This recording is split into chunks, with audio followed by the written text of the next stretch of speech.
It's the Mixed Martial Arts Hour with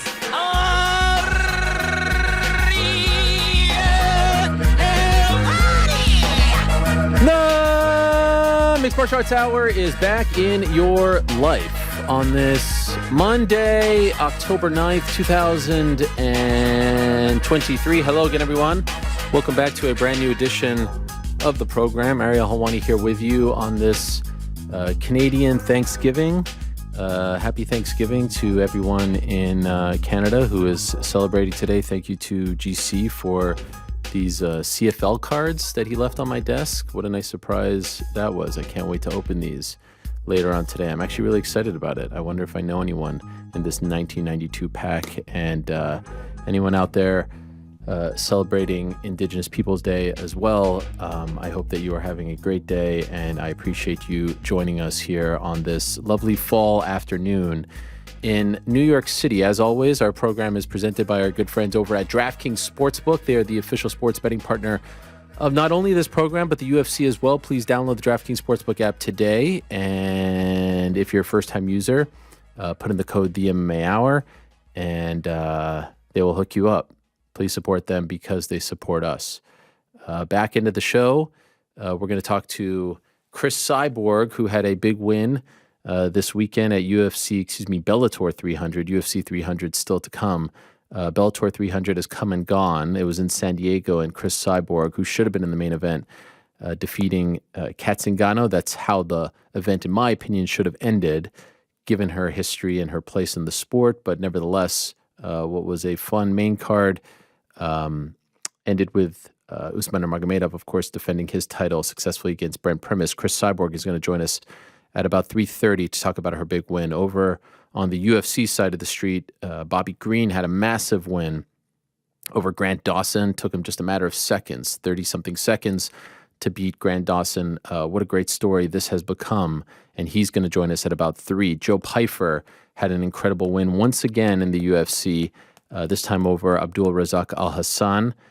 He is turning into a superstar, and we will talk to him at approximately 2:35. Drew Dober is going to join us. He had a massive win as well, looked very good in his victory over Ricky Glenn, and he's coming off, prior to that fight, he was coming off a disappointing performance against Matt Frivola. He rebounded in a very big way and made some history as well. Always fun to talk to Drew Dober, the new proud father, and we will talk to him at around 2:10 or something like that. And then first up, in about 45 minutes' time, Leah McCourt, who I thought had one of the best performances of the entire weekend, defeating Sarah McMahon. She is going to join us at around 1:45 for the first time, I do believe, in this show's history. And is she next for Cris Cyborg? We'll talk about that with her and the win and where she goes from here. And obviously where Bellator goes from here, because they were pushing that fight, Cyborg versus Leah. And I wonder when that fight ever happens. We'll talk to the guys as well. We'll get the Parlay Boys recap. And we'll talk to GC about how he did as well. I think they did really well. So, of course, Lee Wood with the big win this weekend, too. What a huge, huge performance out of him. Comeback win over Josh Warrington in Sheffield. So I'm looking forward to talking about all of that. I am sitting here, though, and I feel very, very uncomfortable. And I feel it like in my bones. And I don't know if I've ever felt this way doing this show. And if I'm being honest, on Saturday, I didn't want to do this show. And even yesterday, there was a part of me that didn't really want to do this show. But then I was reminded that one of the best compliments that I've ever received about this show and my work is that we are an escape. And when people are feeling down, need something to think about, need something else to think about, just want to go somewhere else, want to listen to talk about their favorite sport, we provide that. I felt very proud that I was able to do that, with DC and others during the pandemic and during some other tough times over the last, 14 years of doing this show. And there's definitely been times where devastating things have happened and we've had to do this show afterwards.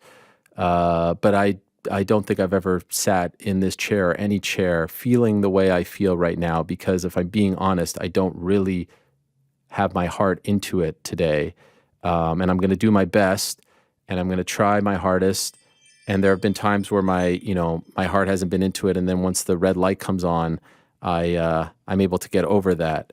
I don't know if I'm able to get over this one, because I feel like I'm being insensitive sitting here today, and everything else feels very trivial.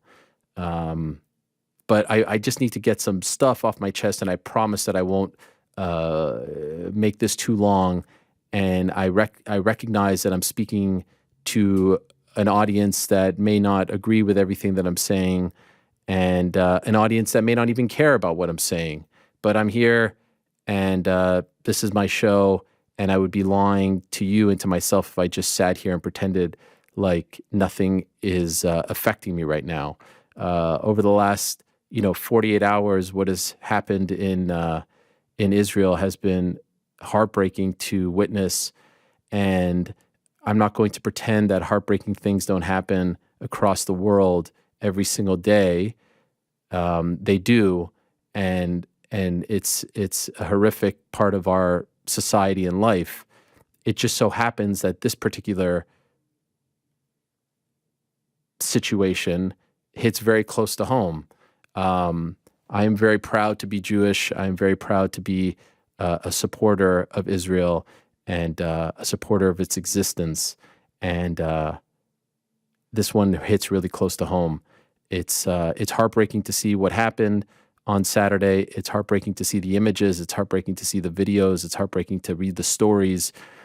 It's heartbreaking to think about what is going to happen. It's heartbreaking to think about the death toll, about the hostages, about the families affected, about the innocent lives affected.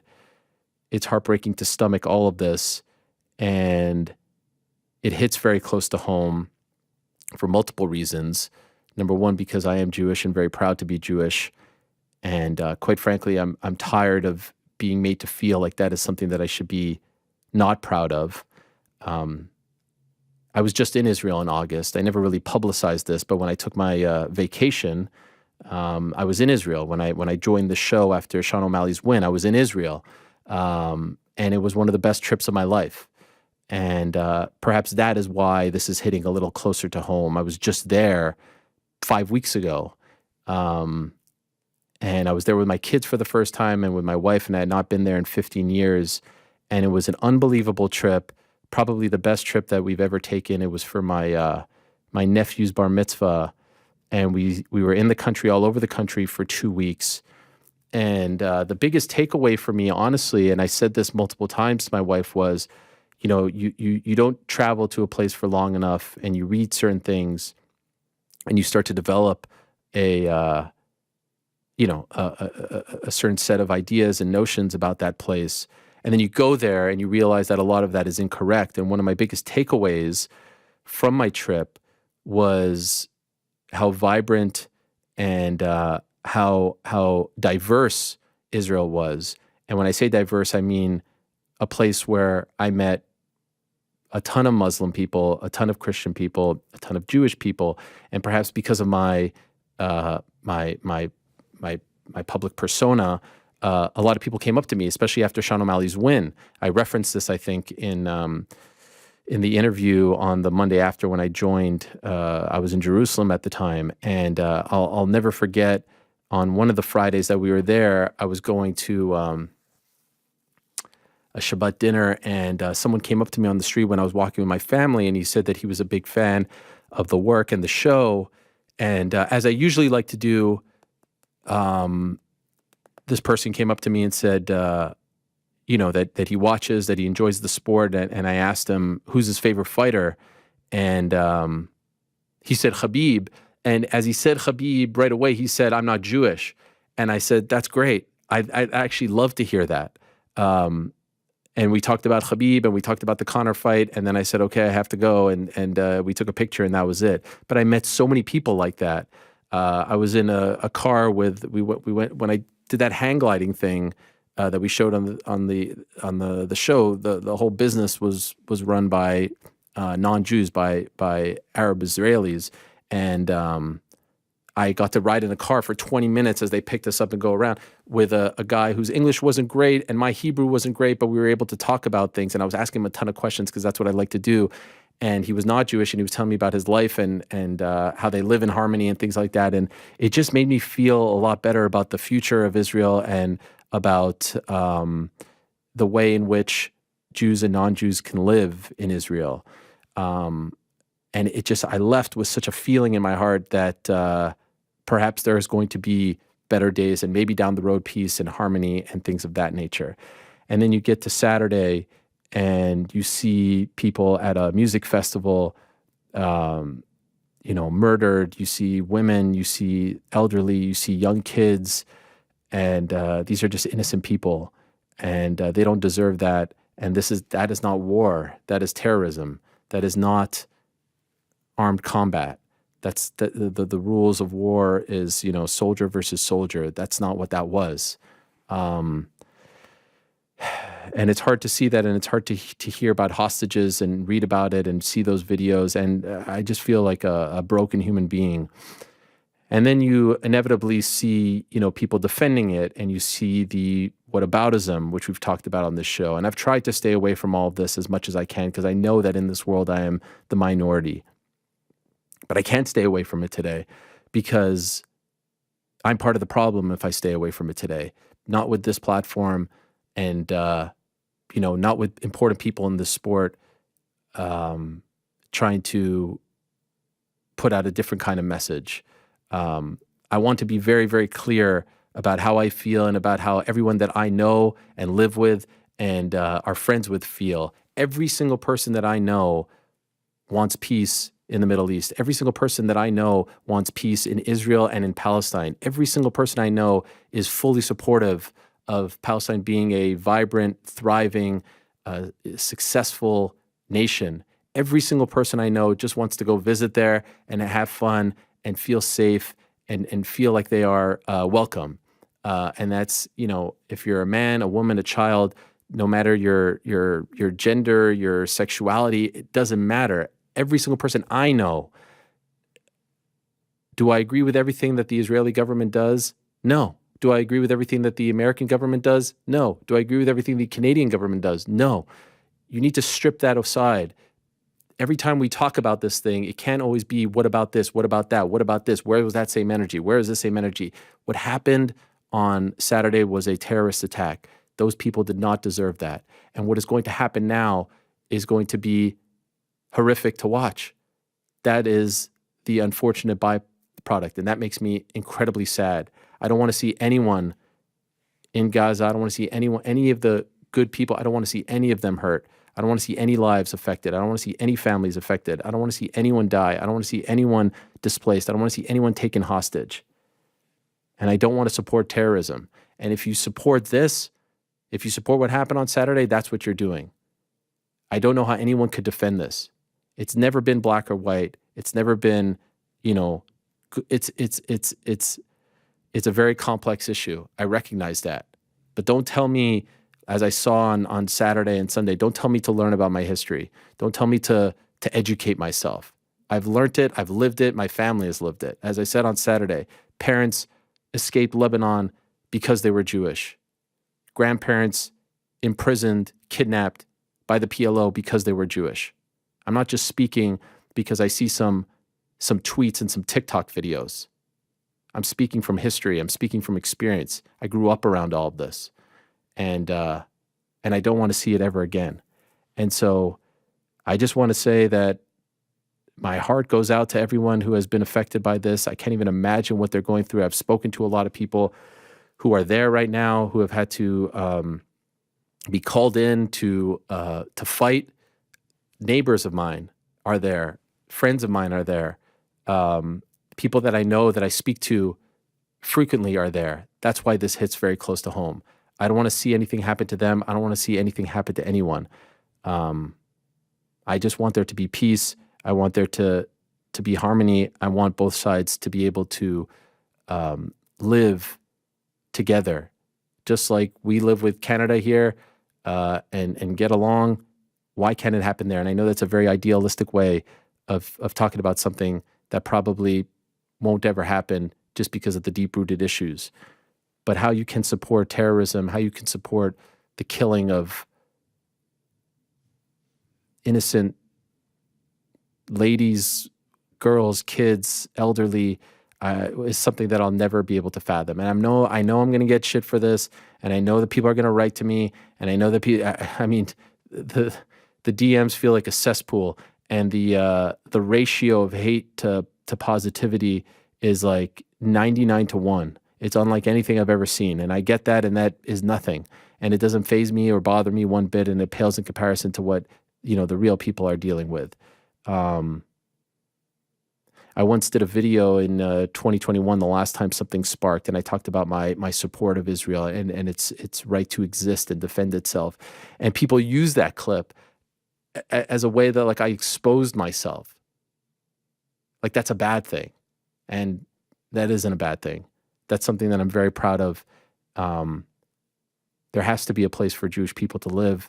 There has to be a place for them to defend themselves and to have a safe haven because of what history has done to the Jewish people. And so if that bothers you, like I said, it's okay. You don't have to watch my content. If it bothers you that I feel this way, I have no hate towards anyone else. People living productive lives, people trying to have dreams and hopes and aspirations. I'll tell you who I do hate. I hate terrorism, terrorists. I hate evil people. Those people I hate. I hope none of you people watch the show. I hate those people with a passion. But the good people, the people who believe in peace and harmony and who just want to live their lives and follow their dreams and achieve their goals, I love those people. And I don't care what your religion is. I don't care who you believe in. I don't care who you pray to. I don't care about any of that. None of those people deserve that on Saturday. And I can't imagine what they're going through. And I can't even wrap my head around the hostages. And I can't even wrap my head around what is to come, because I fear that it is only going to get worse, and maybe the worst it's ever been.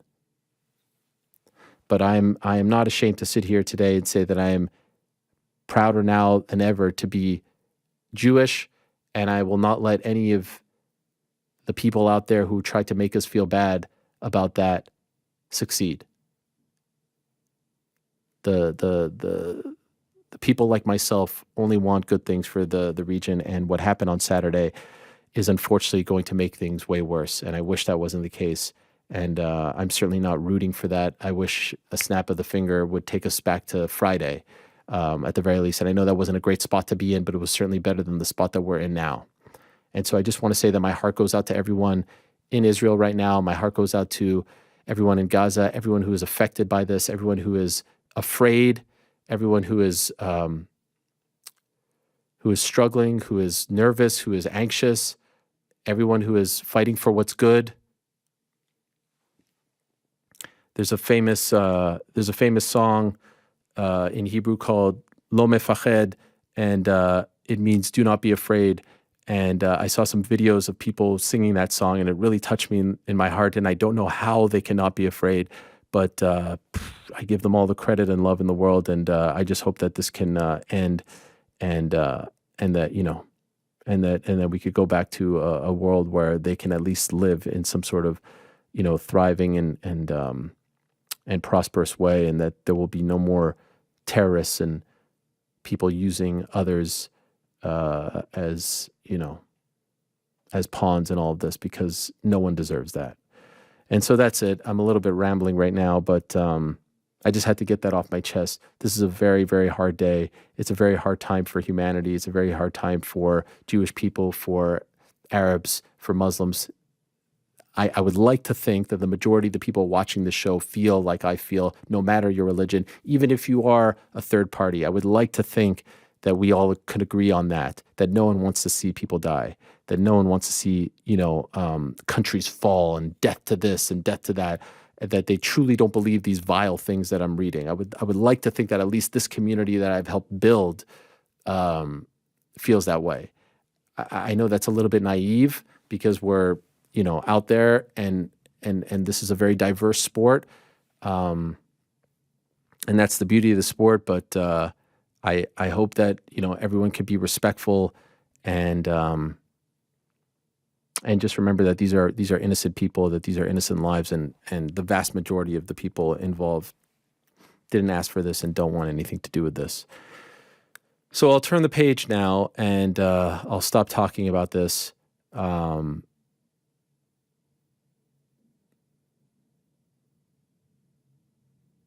It's very hard to do that, but I will try my best to focus on mixed martial arts and send my best to everyone in Israel and tell them not to be afraid, and to let them know that there are a lot of people here and all over the world that are thinking of them and praying for them and supporting them and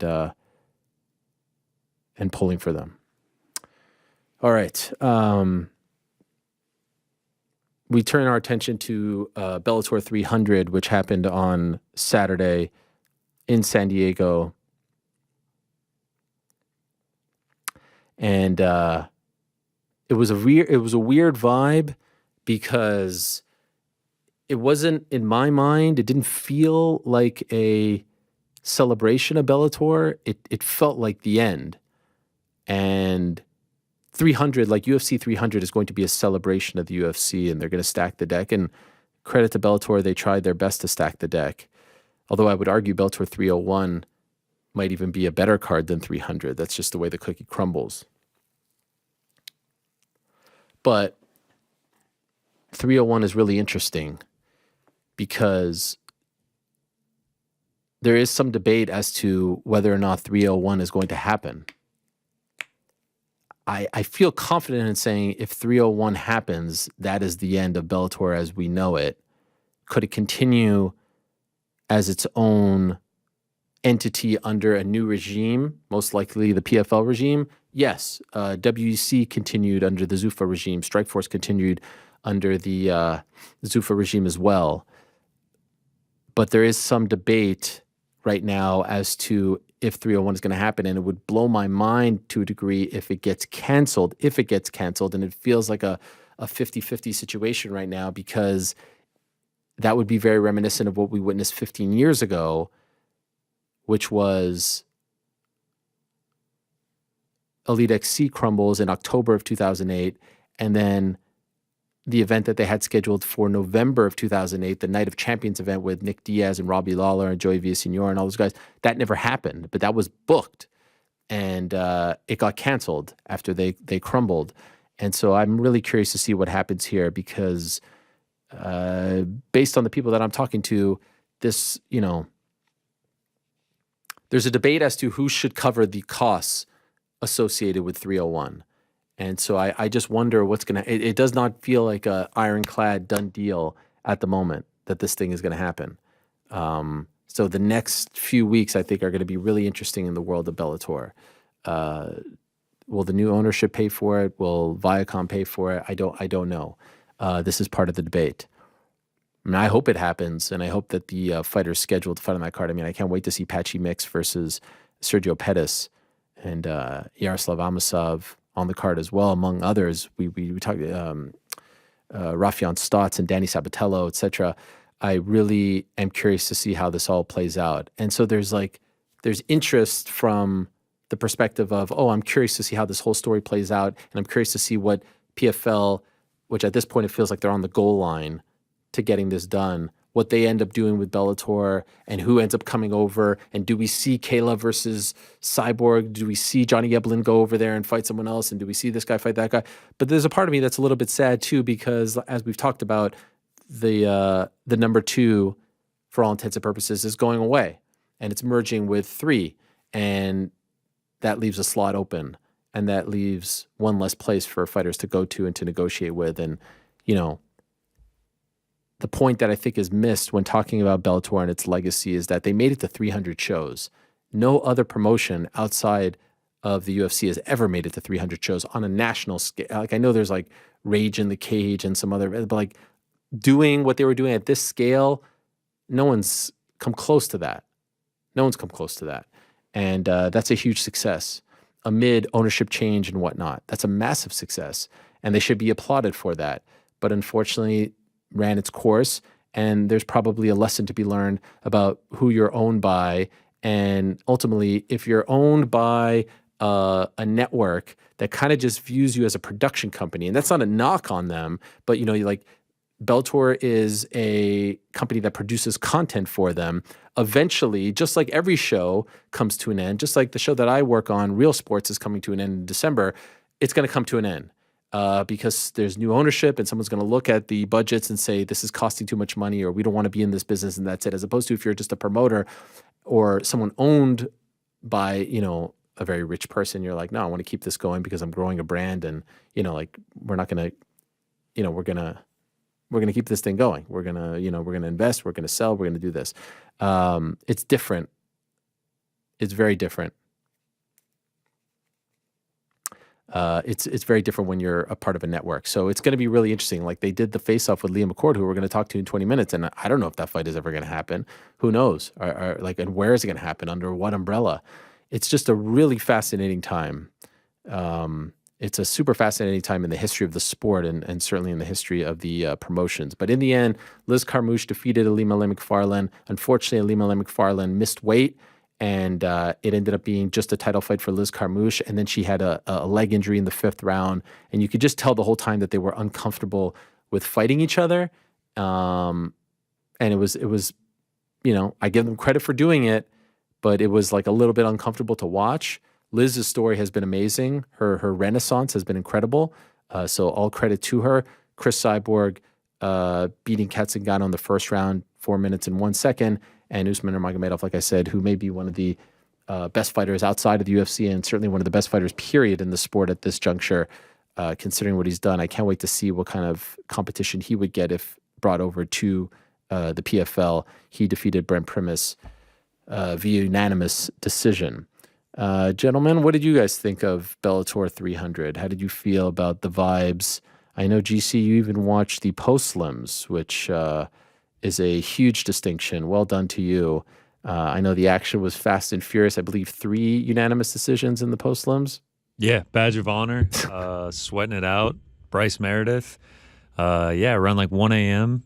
my time, laying in bed, YouTube on the phone. My arms started getting tired because I was doing the lay down, holding it up.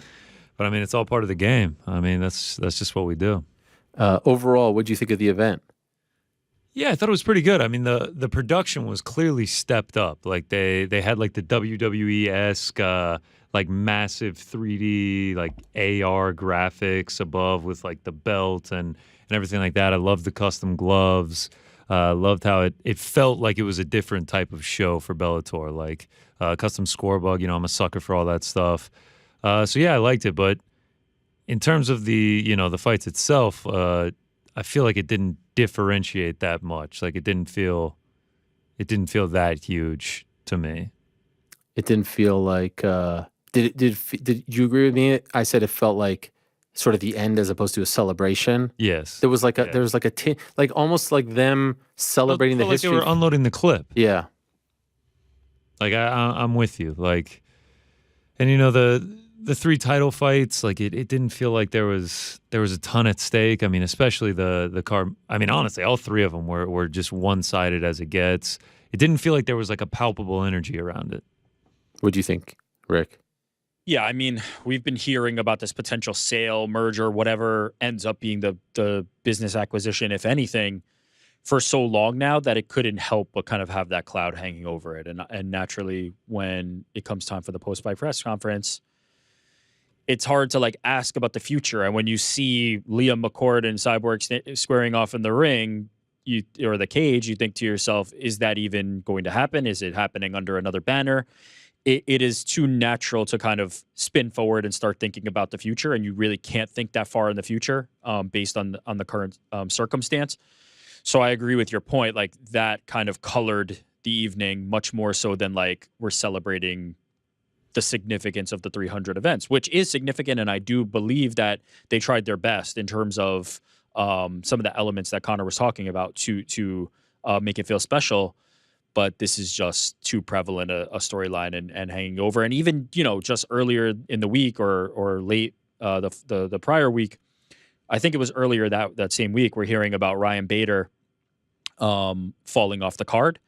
And, we start to hear about the reasons why he was not given a replacement opponent, it's hard to kind of break away from that narrative. And the other thing I'll say is you kind of probably wanted to end the night with Cyborg, which I know you had been advocating for a long time. People know where I lie with that. You probably should have put Cyborg in the main event is the other thing that stood out to me. Yeah, I mean, you got it just felt like you have Bader fall off. You have Leah McFarland can't win the title, and she gets dominated anyway. Cyborg gets the first round finish. Usman just as one-sided as it gets. Then you also have the post-limb stuff, everything like that. Like, it would have been great had we crescendoed into a cool finish for it, but it did not feel like that. It's a tough spot to be in. Like, Morrow's wearing the tux, and they're trying their best to, like... Tux was great. Yeah, it was great. They're trying their best, and everyone involved is trying their best. In a perfect world, it would have been nice if we would have gotten some clarity. Like, if the deal would have been done and they would have said, like, hey, there's a new era coming and this is great, but it just left with a lot of uncertainty. Like, you see poor Leah McCourt, who's staring at the biggest opportunity of her life, and like, is this fight ever going to happen? Like, I appreciate them sort of doing the business as usual thing, but you wonder, like, what are we building towards? When is this fight? You don't have anything scheduled past November. And I'm watching this knowing that there's like this internal battle about if whether or not, 301 is going to air, let alone a Leah McCourt, Cris Cyborg title fight. So it was just weird. It was a weird buzz. Yeah, correct me if I'm wrong. Did the UFC acquisition of WEC happen before the final event? Well, WEC wasn't exactly like WEC. You know what I mean? It was like a somewhat Northern California regional promotion who would put some events on HDNet Fights. You know what I mean? And then they kind of scooped it up and then built it in. Like, WEC became WEC because of Zuffa. And then, okay. You know what I mean? It would be akin to UFC like purchasing Cage CFFC or Ring of Combat. Right. Who they already have on their broadcast. No, but you know what I mean? Like, it's not like, it wouldn't be a seismic piece of news. It'd be like, but I'm talking about the actual like when the Anthony Pettis fight happened? Yes, the Pettis. Oh, yeah, we knew it was done. Anderson. Yeah, because I interviewed Dana White in October of that year, and the final event happened in December when he announced that they would merge. So what I'm saying is, in terms of the timing, right? You talked about like the uncertainty.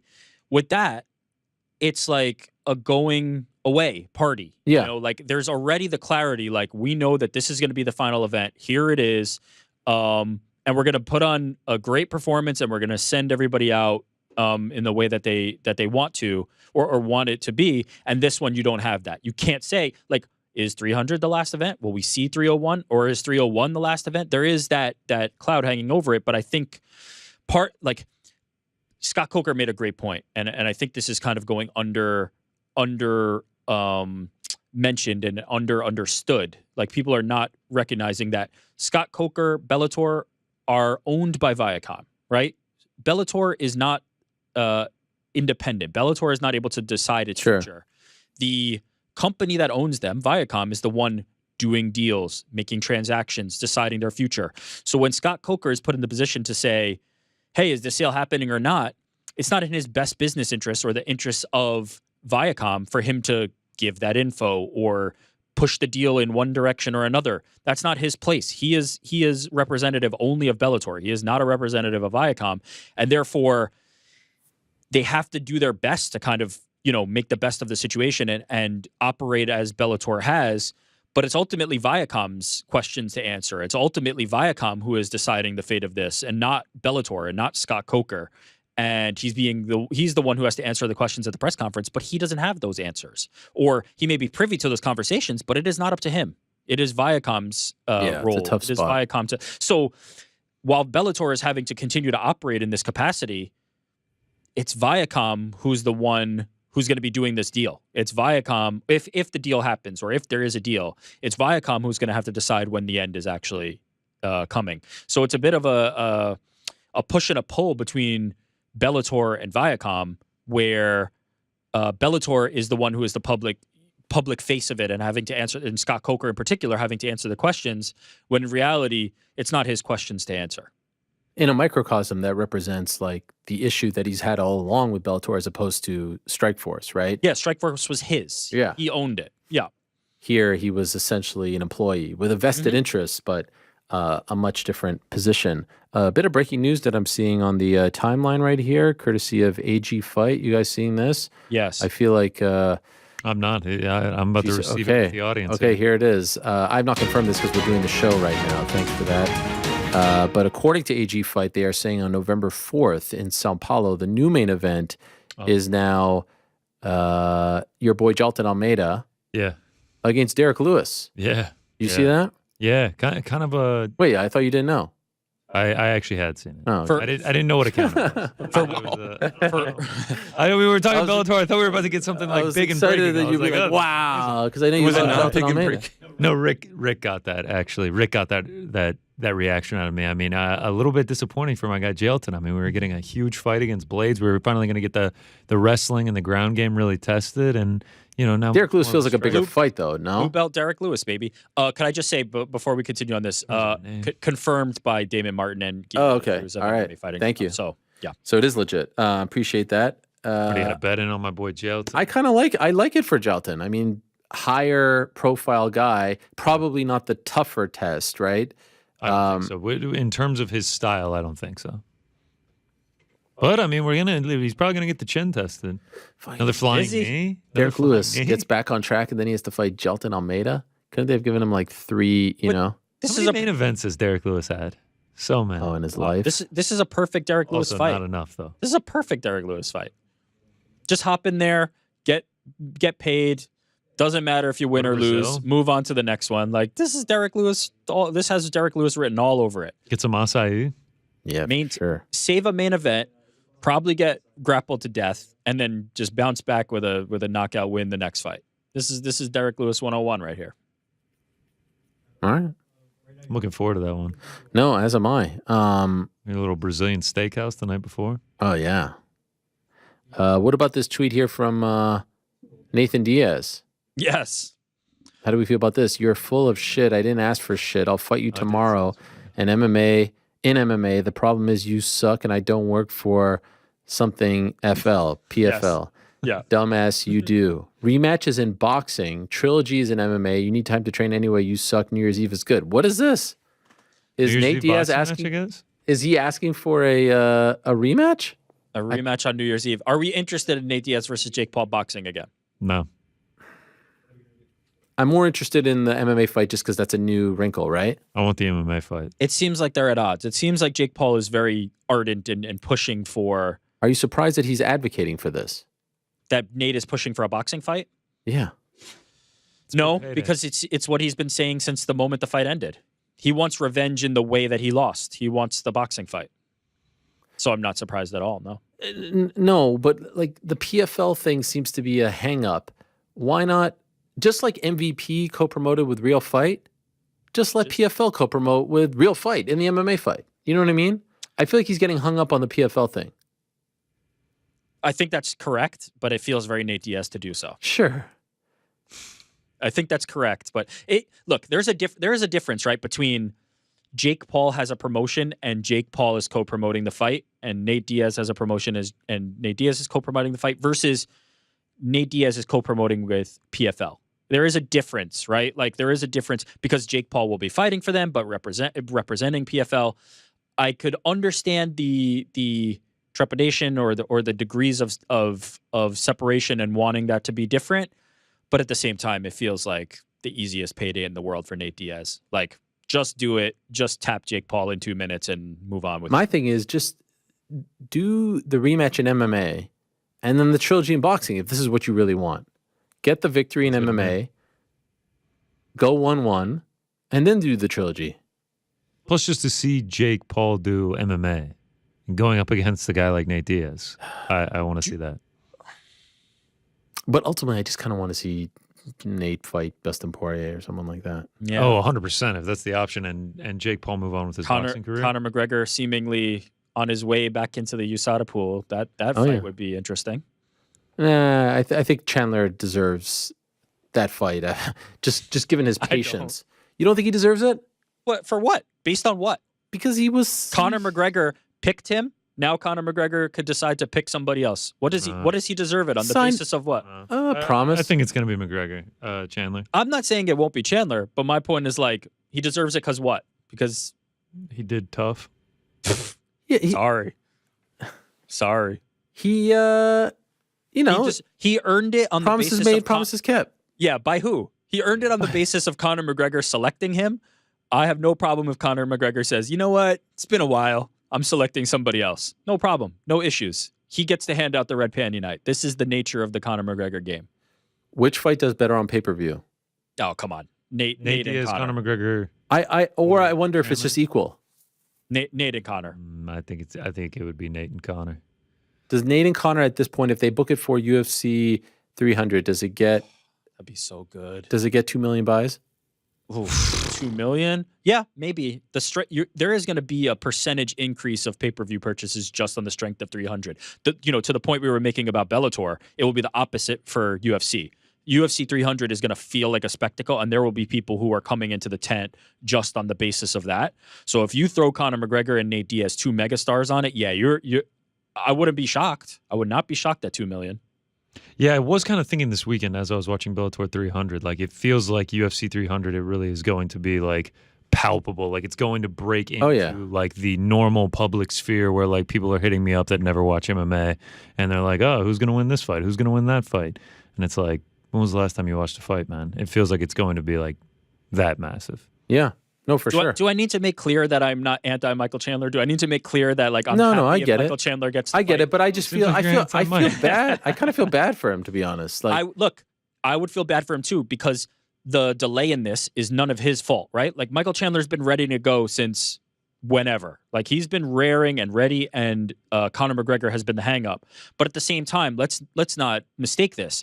The reason he got this fight is because Conor McGregor chose him to get this fight. That's him. And by the way, it sounded like Conor McGregor wanted Nate Diaz initially, and then the tough part of it didn't work out, and then they diverted from it. So if Conor McGregor were to circle back and say, you know what, I wanted to coach tough against Nate, I didn't get that opportunity, but that's the fight I still want, how am I going to say, no, Michael Chandler really earned it, really deserves it?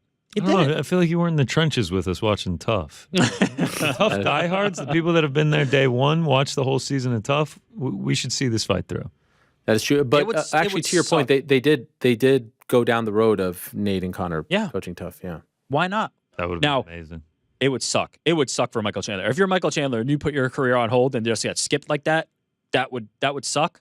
But to the point we all kind of made last week when we had Chandler, you have to see this through. You have to wait till you know what the situation is. So we'll see how it shakes out. But I would expect that it's Chandler. But man, if you can pivot to Nate Diaz.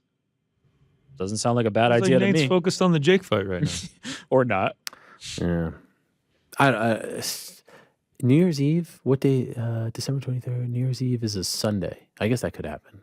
Or does he mean New Year's Eve weekend, the 30th? Maybe, yeah. Maybe I'm getting into the... Because we know, and I don't... I'm forgetting how we've kind of arrived at this, but Nate Diaz is very, like, appreciative of the New Year's Eve spectacle, the Japanese MMA thing. He's trying to ride it, and God bless. I don't mind it. Well, perhaps our next guest will be fighting on that card in Japan. Still to come, we have Cris Cyborg, we have Bobby Green, we have Joe Pyfer, and we have Drew Dober. But first off is someone who, in my opinion, was one of, if not the stars of the weekend. There was a One Championship event on Friday. There was a UFC event, and obviously Bellator 300 on Saturday night as well. She was an underdog going into her fight. In fact, our very own GC picked her as the underdog, but I know a lot of people weren't. She won in the first round against the former UFC title contender, the Olympic silver medalist, Sarah McMahon. She is the pride of Northern Ireland. She is the one and only Leah McCourt, who's kind enough to join us right now. Hello, Leah. How are you? Great to have you on the show. Hi, I'm good. Thank you. Thanks for having me. Oh, yeah, it's a pleasure. I really do think that you were one of, if not the star of the weekend for your win and the way in which you won. 11 pro fights at this point, and you've fought all over the place. I can't imagine you've had a bigger moment than Saturday night. That was the biggest moment, the biggest win of your career, yes? Yeah, for sure. It's been a hard journey, and so much shit's happened to get here, and I just was finally happy to kind of show a bit of my potential and what I'm capable of. Like, I've got such a great team around me, and I just wanted to do it for them. And so much hard work has went into this camp. We knew she was going to be a tough fight. She's an amazing competitor and athlete, and just a testament to working so hard in the gym every day and getting ragdolled by all the guys. Yeah. What was your confidence like going into this fight? Because, like I said, great credentials. She has great resume.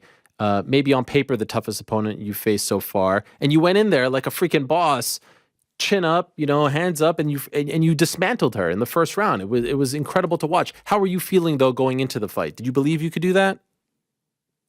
I have like the worst nerves and anxiety probably that anybody can ever have. But like I woke up in like a puddle of sweat fight day. I always do. I'm always so nervous. I doubt myself so much, and I just think I get my belief from my team. They believe so much in me, and my friends and family that have been on this journey. They're like, you can be a champion. You're going to be a world champion. And I think that I got confidence definitely from the Cat fight. I feel like going in there and hanging with her and just being able to impose like what I wanted to do. I got that confidence from that fight. So like I always believed I can do it, but obviously fight night, anything can happen. And when she got in the cage, I thought, oh, this is going to be a hard night. She's jacked. I was like, this is going to be hard work, but I was proud of myself. Yeah, and not only like you didn't have to go the distance, you stopped her in the first round. It was really incredible to watch. When the referee pulled you off, when you realized that you had done it, can you describe that emotion, that feeling? Just like overwhelming. I've had such a hard year. I've had some of the darkest days of my life this year, and even this past couple of months, I was like, how can I keep putting myself through this? How can I keep doing this? And it was such a feeling of relief. Even this, like my nickname's The Curse for a reason, and everyone's like, when you write your book and people actually see what's happened in your life, they're going to be like, what? But even last week, I was in hospital. When I landed in San Diego, I woke up and I couldn't speak. I couldn't breathe. My throat was like closed over. I was so ill. This was like just Monday, and I was like, oh, I can't believe this is going to happen again. I'm going to have to maybe pull out. But do you know what? I kept praying and kept believing that I could get there. And I felt in myself, I was like, I don't know if my lungs can do this, can get to 3 rounds. I was like, you might have to finish it in the first round. And I'm so relieved they did. Wow. And so what happened to you? Why did you feel that? So I had, it was some infection. I think I must have got it on the plane. I don't know. I went to urgent care. They were like, yeah, your throat's bad. I couldn't speak. Molly has videos of me. I physically couldn't speak. And I don't know what, I just must have picked up some sort of infection. And every day, even the first day, I had to rest totally. Like Tuesday, I did training on Wednesday. I was starting to cut weight, and I was like, oh my god, my lungs were on fire. It was like a swollen glass. And then each day, I just kept getting that little bit better. And I felt okay on fight night, but I was in the back of my head. I was like, if this is a 3-round war, you might struggle. Wow, have you ever felt that before? I've been sick in fights, but probably not this unwell fight week. Wow. That is, so that probably accentuated your nerves and anxiety and things of that nature, right? Exactly. Yeah, totally. But I don't know, it's like when I'm nervous right up until I get to the warm-up room, and then I just like go zen, and I just like there's something comes over me, and I'm just like, right, we're here. We're going to get the job done.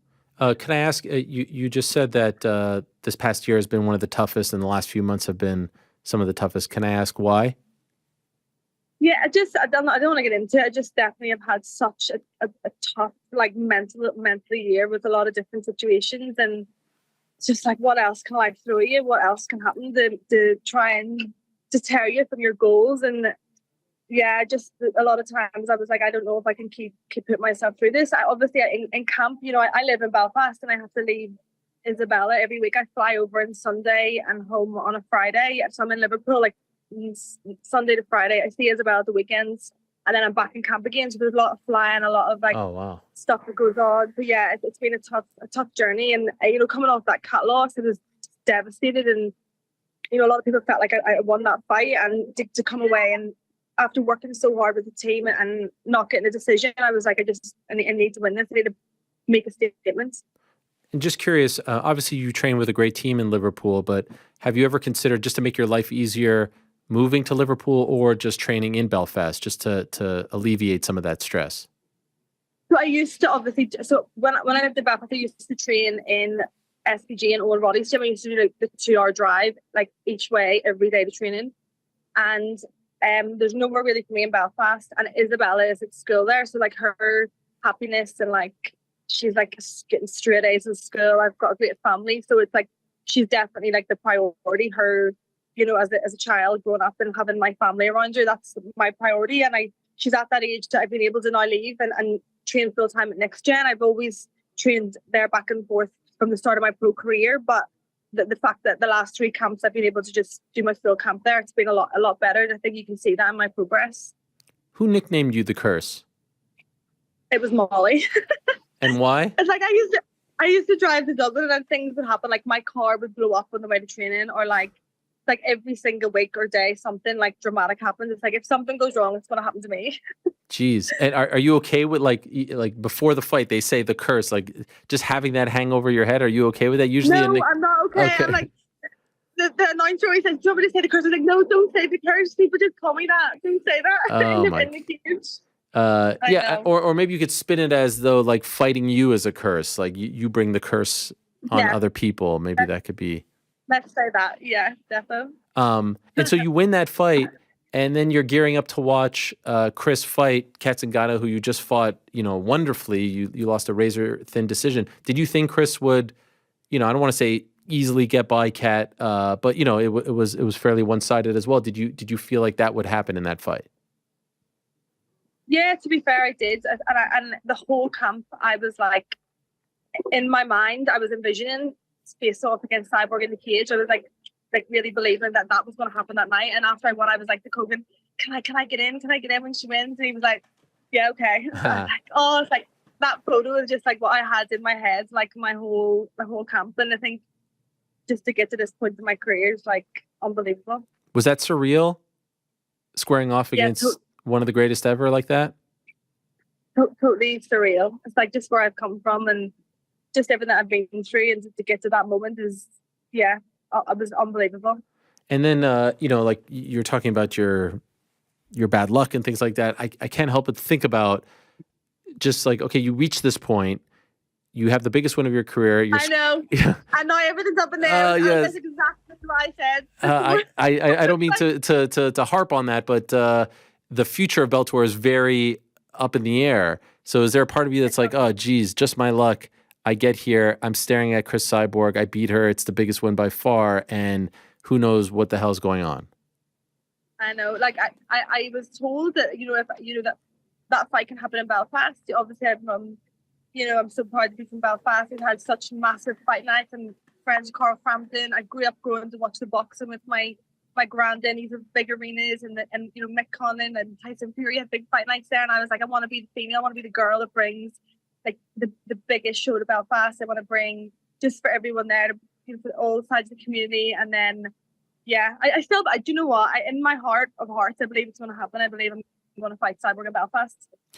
She retweeted the picture with the Japanese flag, and it seemed like that's something that she's trying to push, maybe for like the Ryzen end of the year show. Is that something that you've been told is a possibility for you guys? No. All I was told is like, if it's going to happen, we could do it in Belfast. So, do you think she would go to Belfast? Yeah, I think she would. I don't think she would, to be honest. I don't know if it was her or her partner said, hopefully we can do Belfast. Oh, okay. Or something. Yeah, I think so. All right, credit to her. I think she wants to fight in Japan before the end of her career, but I think that fight would make sense in Belfast. If they said to you, hey, we have a deal where, some of the contracts are going to go fight in Rise and whatever, like, would you do that on December 31st? I don't know. I'll have to wait and see. Okay.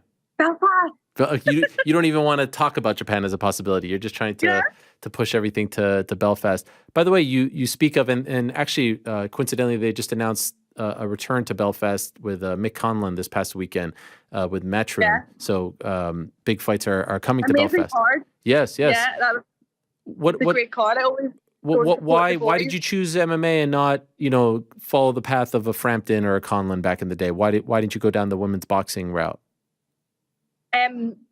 Because I did judo from a child, and I've always, when I used to watch the Olympics, I used to watch martial arts. I used to love watching all the different aspects, and I started training in an MMA after I had Isabella.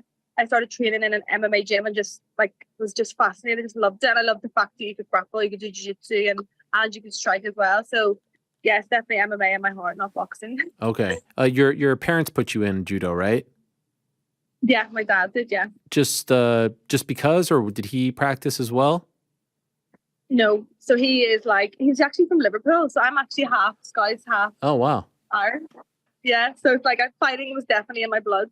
But no, he had three daughters, so he wanted us to learn how to defend ourselves. I think he grew up in a bit of a rough place, and he wanted us to know how to look after ourselves. But like judo back then, and funny enough, when I came out of the cage, Ronda Rousey's mum was there, and she came over and she was like, "I loved your throws," and I was like, "Oh, like the queen!" Like I was like, she is like the icon legend. And I said, like, Ronda, I have Ronda's book. I read it a few times. I had it this week. I said I've got her book, and she texted Ronda, and Ronda was like, "Oh, amazing!" But yeah, it was so cool to see so many legends there that weekend at Bellator 300. It was amazing. Have you ever met Rhonda? No, never. Wow. But like she's the original, like that. She's the reason why most of us girls are here and why we believe that we could do it. And her being a judoka probably gave you inspiration as well, right? Totally. Yeah, that her style, that style could translate to mixed martial arts. Yeah, I was never her level in judo whatsoever. Like I have a black belt, but I had like one good throw and it still works. So it's done me good. And your sisters also practice, but correct me if I'm wrong, they didn't really go down the path that you went down to become a pro fighter. Why is it that you went down that path and they didn't? Probably because I'm crazy. I don't know.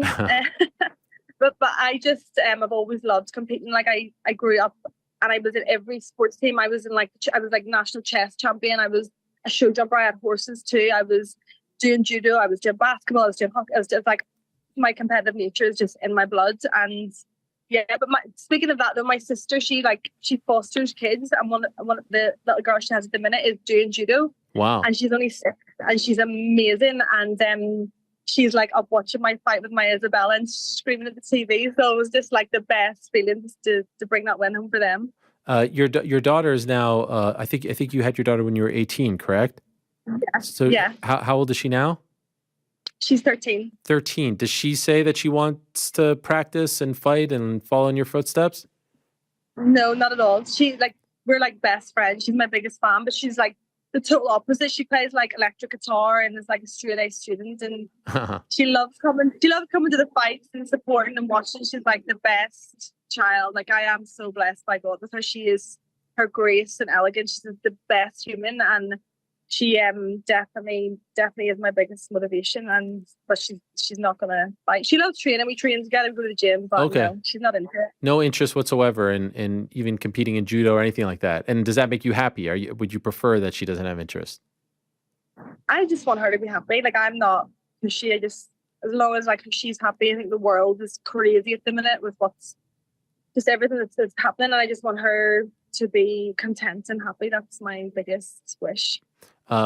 Could I ask you, how would you describe like the vibe? We were talking about the vibe around the event, not knowing about the future of Bellator. What was it like being there behind the scenes? I know you're close with a lot of the people. They've been very good to you. How would you describe the vibe surrounding the event? Yeah, there was definitely like the magnitude of the event. Like even like the staff are like my family. Like I can't say enough good things about Mike Hogan, what they've done for me, Jude Samuels, MJ, all the behind the scenes staff, Cooker, like Jordan, everyone. It's like when I signed to Bellator, I was living in my mum's house, and me and Isabella were like in a room, in the same room. Like I had nothing, and then it's like where this company has taken me and the opportunities it's given me, and I've been around the world fighting. It's like it's definitely, if it does come to an end, it'll be so sad, so heartbreaking. And I think the likes of Mike has changed so many people's lives. He's such a good human, and if we're not going to continue, I'll be devastated. But yeah, I can't say enough good things about like the people here and how great they are. Did it feel like the end of something? A little bit. It did feel a bit, because of the just kind of the magnitude and some of the wording that people were saying. But I haven't been told. Well, I don't really think.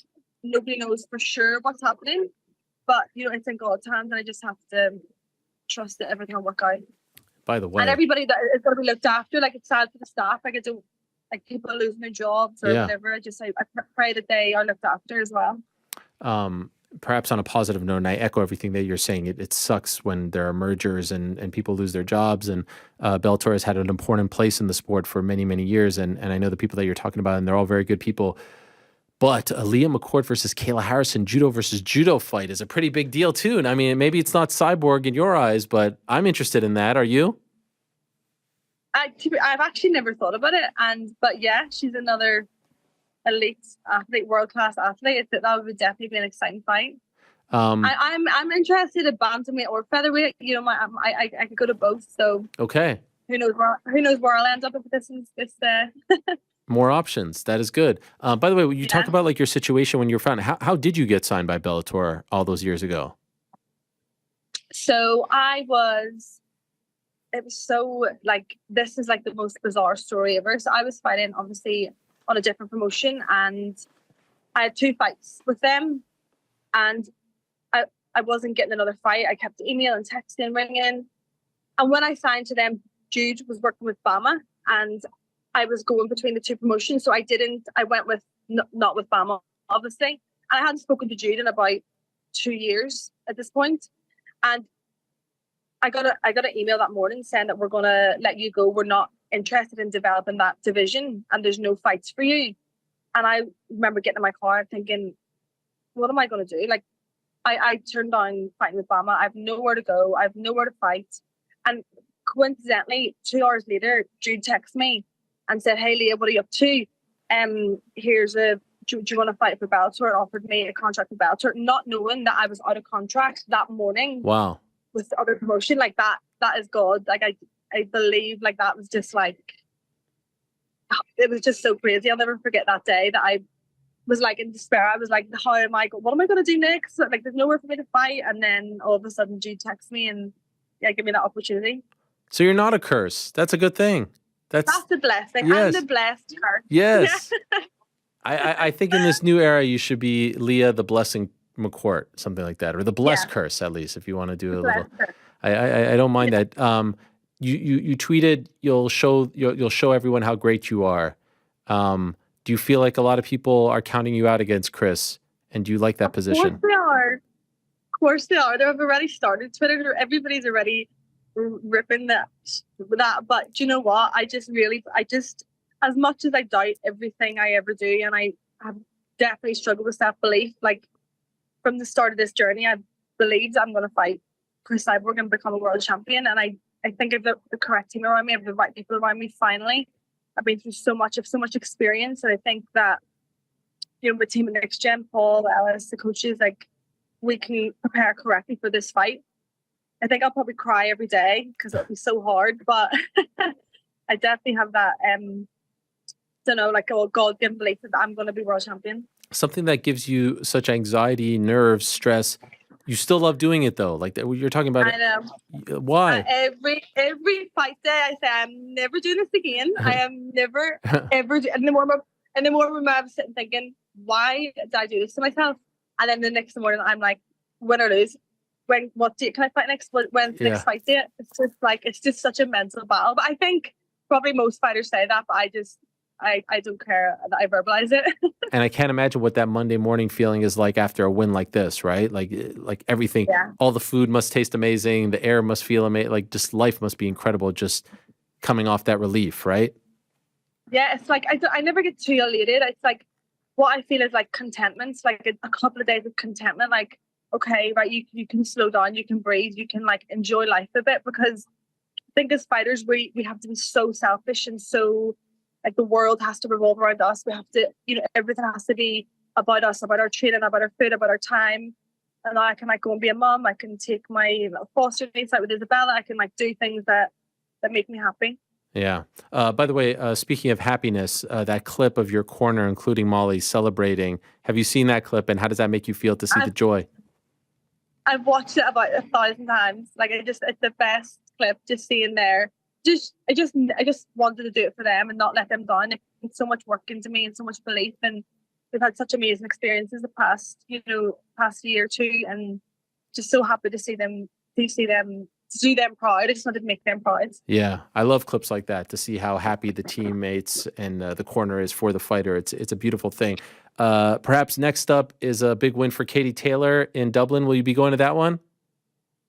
Yeah, and Chantal Cameron's already texted me. She says, I'll be helping you for that Cyborg fight, because obviously me and Chantal are really good friends, and it's tough for me because I respect and love Katie. She's always been one of my superheroes, but at the same time, I always believed Chantal was going to do that, and yeah, I'll definitely be down there supporting both. Okay, I love it. Well, very happy for you. Congratulations. Incredible stuff, really, to see you do that to someone like Sarah, and how long we've been watching you at this point in Bellator was really cool to see, and then to have that moment as well, very cool as well. So enjoy it, soak it all in. Thank you for coming on. All the best to you, and I hope that you get that fight in the very near future. Thanks for having me. All right, bye guys. Take care. There she is, Leah McCourt, kind enough to join us. Massive win for her. This is someone who's been competing since 2017. She had 2 Cage Warriors fights. Actually beat someone named Manon Fiorot. Are you guys familiar with Manon Fiorot? She had a big win over her back in 2018. And then shortly thereafter was signed by Bellator and has been around Bellator since February of 2019, and went on a nice run until she collided with Sinead Kavanagh in 2022. Lost that fight, came back, beat Diana Silva, lost the Zingano fight, and then gets this opportunity against Sarah McMahon, who, like I said, has fought in the UFC, has fought for the belt, fought Ronda Rousey, was 1-0 in Bellator, and she beat her. Pretty incredible. Massive win for her. So in a moment, we're going to be joined by Drew Dober, who had a massive win. Who was the star of the UFC's event at the Apex?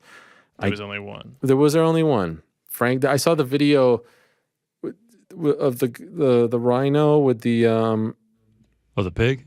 The pig, sorry. Yeah. With the large testes. I mean, yeah, that's one way to say it. This was a big moment for Frank, right? Huge. Tell us Potentially the biggest moment of Frank's career here. Can you I thought I did really well on the nose questions last week. No, that was pretty damn good. I said that was pretty big at the time as well. Can you remind the people why it was so big? What's the story?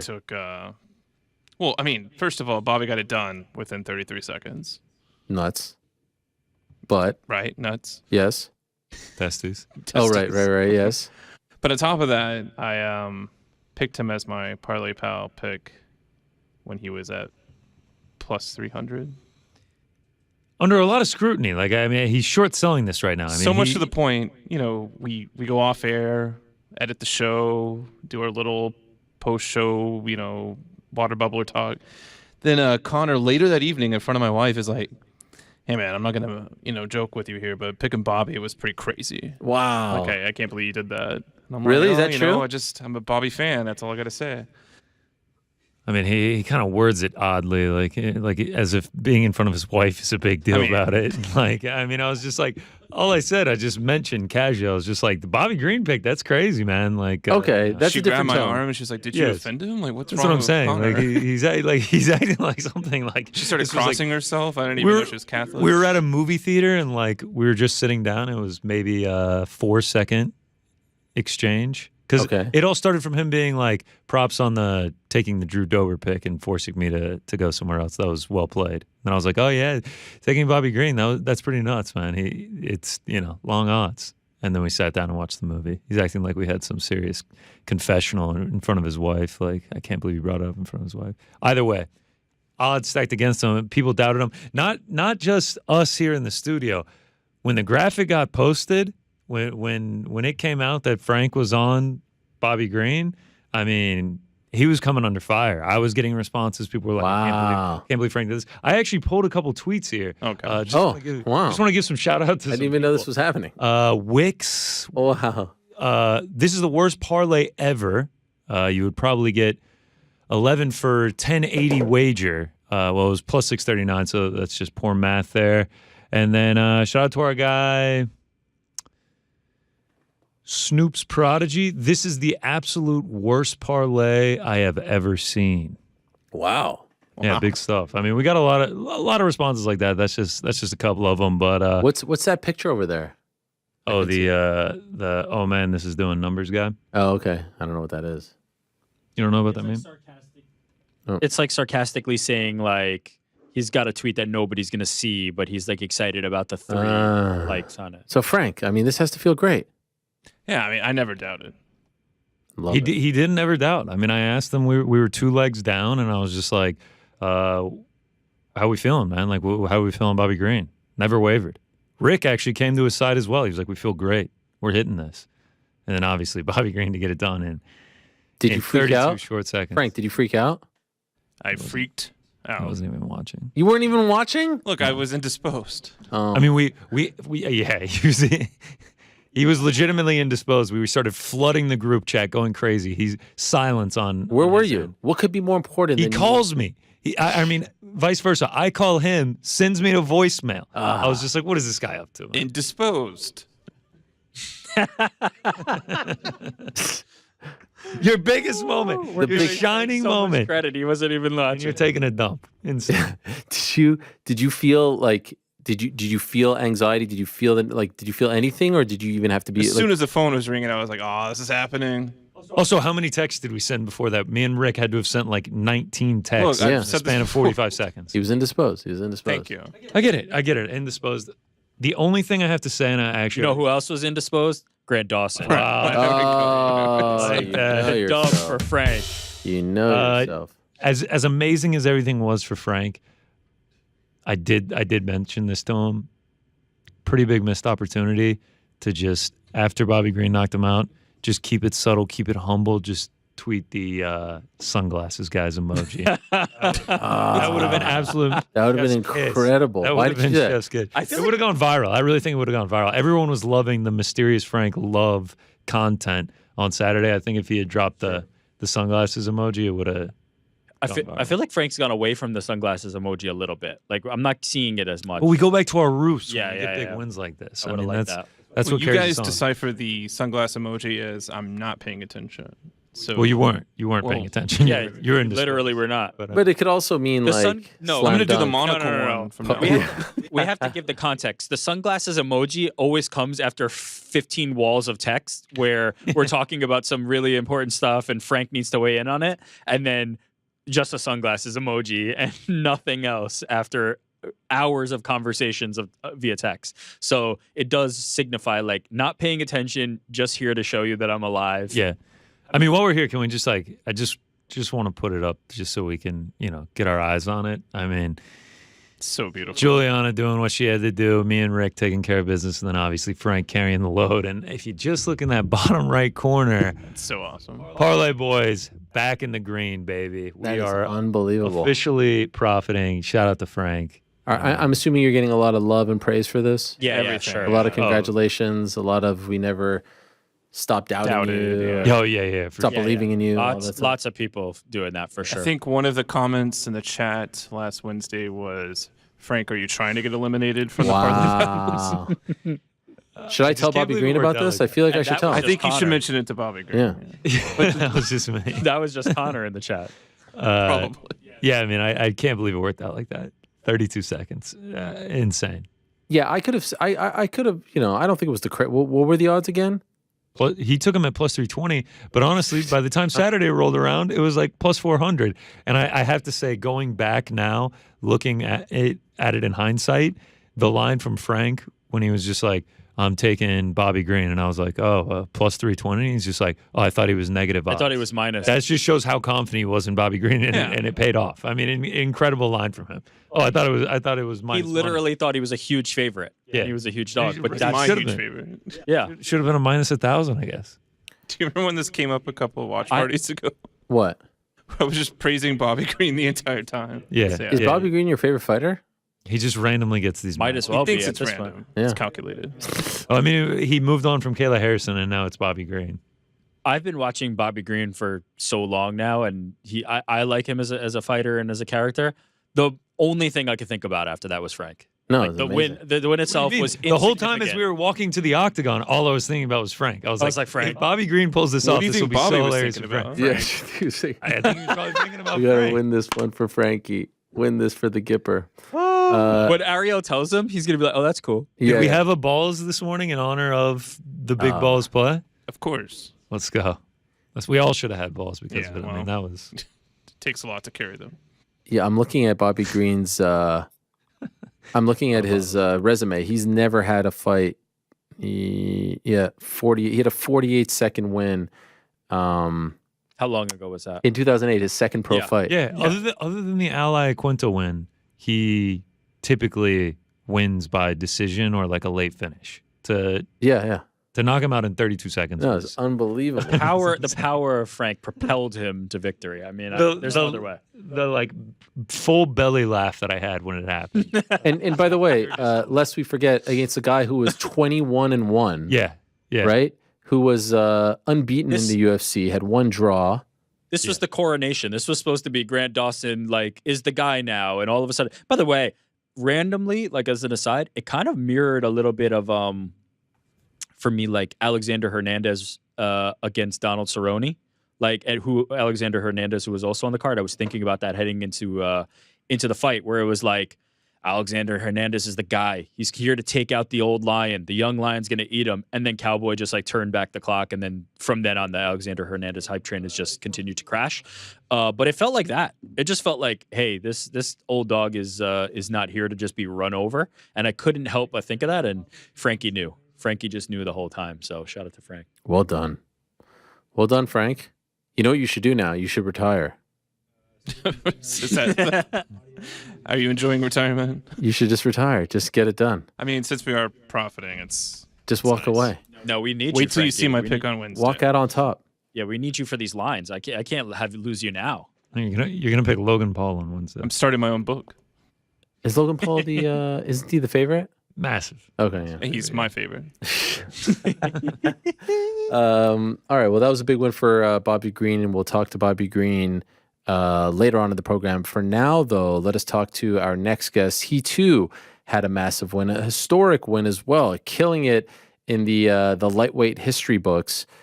He is the one and only Drew Dober, who defeated Ricky Glenn in the first round. Took him just 2 minutes and 36 seconds and got a performance of the night bonus for it as well. He's kind enough to join us on the program. There he is. Not a mark on his face, not a scratch on his face. A nice night at the office.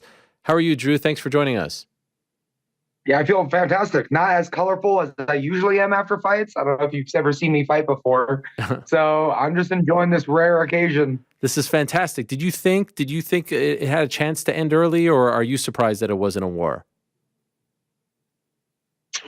I'm always ready to fight the full 15 minutes. And plus, I know how tough Ricky Glenn is. But, man, we put in the work, and it came to fruition. And, yeah, I'm just glad it was only 2.5 minutes. We've talked about fatherhood and you're expecting a child. You had your son there. Son, correct? Am I right about that? I don't want to mess that up. Daughter. Golly. You had your daughter there. Yes, right. Yeah, of course. I should have known that. That's my bad. But to have your firstborn there in the Apex in a very intimate venue, right? It wasn't like 18,000 people. What did that do to you? Man, it's humbling, actually. I mean, so we chose this one because it was the Apex and it was intimate. And so I don't know if I want to bring her into the large drunken crowds at the T-Mobile. So to be able to share this moment with my daughter was surreal. It was, you can't put it into words. It was, I get to have that forever. Right. And so it's just, I'm going to cherish it. We're going to frame it and it's just going to be mine forever. And it was super humbling because being a dad, being a fighter, like they're separate. Like nobody, like my daughter's not going to care. My wife doesn't care. You know, if Monday, I'm like, I'm on diaper duty now. Right. So like, it was just super humbling to enter that cage going, really, I'm just doing this for me. Like I'm fighting for myself because it doesn't matter at home. And so just that like humbleness going into the cage, like now I know, like we get this done because I want it. Incredible. Were you aware of where she was sitting? Yep. Yeah, I saw her on the walkout. Oh God. I mean, the entire night I was trying not to get choked up. Like it was so special to me. And then you got to take the pictures with her afterwards. Like you got to do the things that fighters get to do after a win, but now with your child. You've done it so many times before, but now doing it as a dad with your child. That must have been incredible. I mean, it's the moments that I've never fantasized about. Like I've always fantasized about wearing the belts, being a UFC fighter, world champion, all that stuff. But like being a father and a fighter at the same time, like I said, never really pictured it. So like it just hit me like a ton of bricks, and I was like, oh God, like this is incredible. So currently you have the most KOs in lightweight history. Does that blow your mind? Is that something that you thought was attainable for you in your career? Again, one of the things I've never really thought about. And so it's really cool. Like I like that stat. It's really fun. I only just hope that it adds a little bit light and buzz to my name, so that way we can work on the resume. Because having the amount of knockouts is great, but now I'm ready for the big and great, fantastic fights. And so hopefully this record gets me these bigger fights. So it looked like you were on your way to those bigger fights, and then unfortunately in your last fight you stumbled. In the aftermath of that, how did you deal with that, and how did that affect your confidence going into this fight? I mean, we all get caught sometimes. The more times you roll the dice, better chance you're going to roll snake eyes. And I mean, how did a KO win work with Adriano Martin? Because Islam Makhachev is still a world champion, and Matt Serra, and I mean the list can go on. And getting knocked out or TKO'd, because I wasn't out, right? The ref stepped in, and a little too soon, I think. But I mean, we slipped up, and that's what happens. But it was more like, why? Why did I get caught? And that's kind of what I wanted to bring up, which was we kind of started believing in my hands and my chin and the Giga Chad, like we can do this with just these two things. And that's not what brought us there. So after the Favola fight, I had to remind myself, like, dance with the woman that brought you. How did we get to this knockout record? And we did it through setups, movement, mixed martial arts. Like I was shooting takedowns and all that stuff when I wanted to prove that I deserved to be in the UFC, right? And so we had to bring that back. Like Apex against Ricky Glenn, we had to prove that I deserved to be there again. And how we do that was we put in the work with the setups, the motion, the movement, grappling, wrestling. Like we brought it all back. And the reason I was able to finish the fight in 2.5 minutes was because of the amount of work that we brought in, and we're going to continue that. So did you feel like going into the Favola fight, you were drinking the Kool-Aid a little bit too much? You were believing in your own hype too much, and that was... Yeah, absolutely. Okay. Absolutely. It takes a lot to admit that. Respect. Not a lot of people would say that. Thanks. Yeah, I mean, it happens to us all. I mean, I think it happened to Charles Oliveira when he fought Islam. I think it, happened to Israel Adesanya against Strickland. So there is a moment where we start reading the internet, titles, and we start believing it, and it kind of just changes us a bit. And so I got humbled, both with Favola and my daughter, and I was like, we're back to proving it again. And I wanted to prove that we can do it all. It's not just my hands and my jaw. It's interesting the way you described the Apex too. Like, did you feel like you almost had to take a step back in terms of stage as well? Like, to almost like, not to go to the Contender Series, so to speak, but that doesn't feel like MSG, right? That's not as big. And so did you want to almost, I don't want to say punish yourself, but like you take a step back in order to now earn a big event, a big arena, something like that? Was that part of the mindset too? Absolutely. Absolutely. The Apex against Ricky Glenn was reminding me of where we came from, that regional circuit where nobody watches, and you had to create the hype. You had to create the music. You had to it had to be loud internally because it wasn't loud externally. Wow. And it was just, it was a fun reminder. And like I said, having a daughter humbled me, and I had to go back to what brought us here, and we got to bring that back. And it worked. What if they call you up and say your next fight is main event for an Apex card coming up? Are you down with that? Yeah, absolutely. Okay, so you don't feel like now that you've got that win at the Apex and proved your worth that you're above it? No, like the theme, the new kind of like what I've learned having a daughter now is like, it doesn't matter. It doesn't matter to my daughter, my wife, my neighbors, my friends, my family. Like, it doesn't matter. And really, journalists, I mean, you're only as good as your last fight. So it really doesn't matter to you guys either.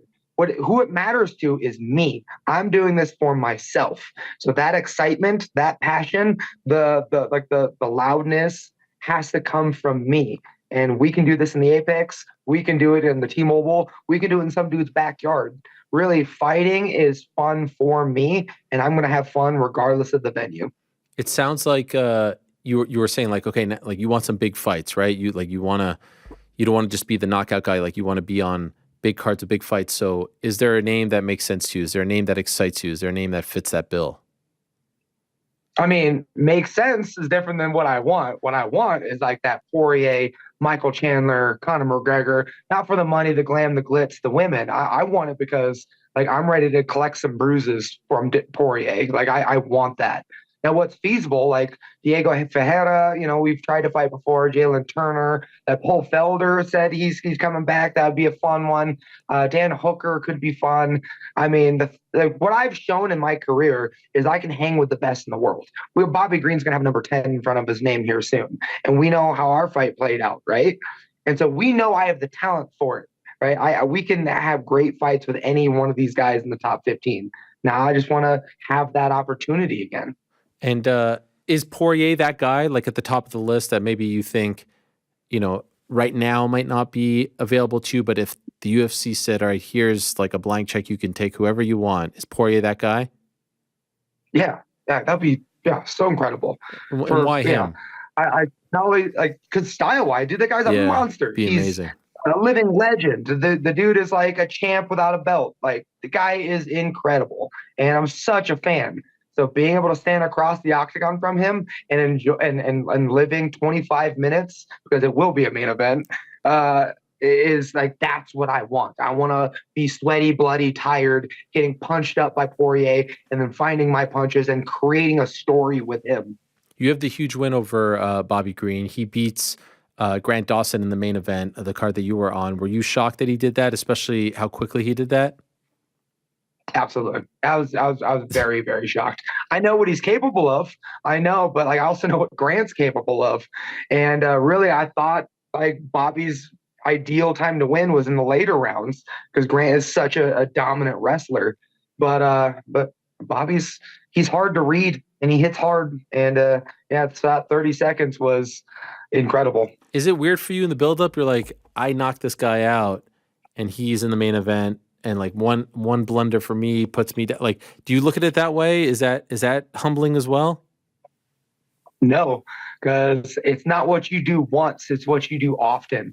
Knocking somebody out or getting knocked out doesn't matter as much as you think. Matt Serra has a win over GSP. Adriano Martin knocked out Islam Makhachev. Like I got knocked out 10 years ago by Junior Hernandez, and who cares? Like it doesn't matter. Right. And so Matt Favola has a TKO win over me. I have a KO win over Bobby Green, and it doesn't matter as much as people think. Right. So now it's about a legacy. It's about what you do often, not just once. Wow. This is incredible. Who taught you to think like this? Or is this just something that you taught yourself? I mean, this is something I practice. I mean, I fight historian. I've been watching fights for years. I love fighting so much. This is such an extreme passion of mine. And I think it's just that mentality, right? It's that mentality of fighting that's like the most beautiful. It's why we watch the Rocky films. Right. Like people like not only the success, but the failures and the story in between. And like, I know this and like, I'm living this. And so I just want to be real to myself always. And that's Matt Favola knocked you out. Why did he knock you out? How much does it really matter? And what are we doing next? Like, you just got to be real with yourself. It's a great perspective because someone may stumble in their everyday life and think like the whole world is out to get them, when in reality, no one really cares. Like, dust yourself off, go back, and no one cares as much as you do, not even a tenth as much as you do, right? Like, that's really the lesson here. Exactly. It's pursue greatness, chase it, ignore failure, because really failure doesn't matter as much as you think it does. Like, I mean, you look at the lightweight division, Charles Oliveira had his time where he was a failure. Dustin Poirier has his time as a failure. Michael Chandler had his time as a failure. Islam Makhachev got KO'd, and the lightweight division just showcases that it doesn't define you as a person. When you want to achieve greatness, your mess ups, it doesn't define you. You can still be Michael Jordan if you get cut by your high school team. It doesn't matter. So just keep chasing it regardless of how often you fail. By the And way, I think boxing needs to learn to feel, like undefeated doesn't matter. you feel like, they go like 35-0, and then you get one loss, and everyone thinks that you're done in boxing, as opposed to MMA. Some of the best fighters have had double-digit losses. Right. That's the moment you become great, is after you experience that loss. And so, boxing, they gotta start hanging on to those fighters more often and more frequently or heavier after a loss. Yeah, and don't be afraid to take the tougher fights earlier, perhaps, as well. Yeah, all respect to like Canelo, who doesn't really seem to care about keeping his undefeated record. He just keeps going, and so respect. By the way, speaking of Charles Oliveira, that's the next pay-per-view, the lightweight title fight, your weight class. Do you think he could get it done? Man, I think it's gonna be a tougher fight this time around. Okay. A longer, tougher fight, but I still think Islam's gonna get it done by decision. Is there anyone in the top 5, top 6, top 10 that you think could give Islam a real run for his money? And we all know Volk can give him a run for the money. But he's not in the top 10. He's not in the top 10. That was kind of a trick question. But yes, I do agree. But in the lightweight division.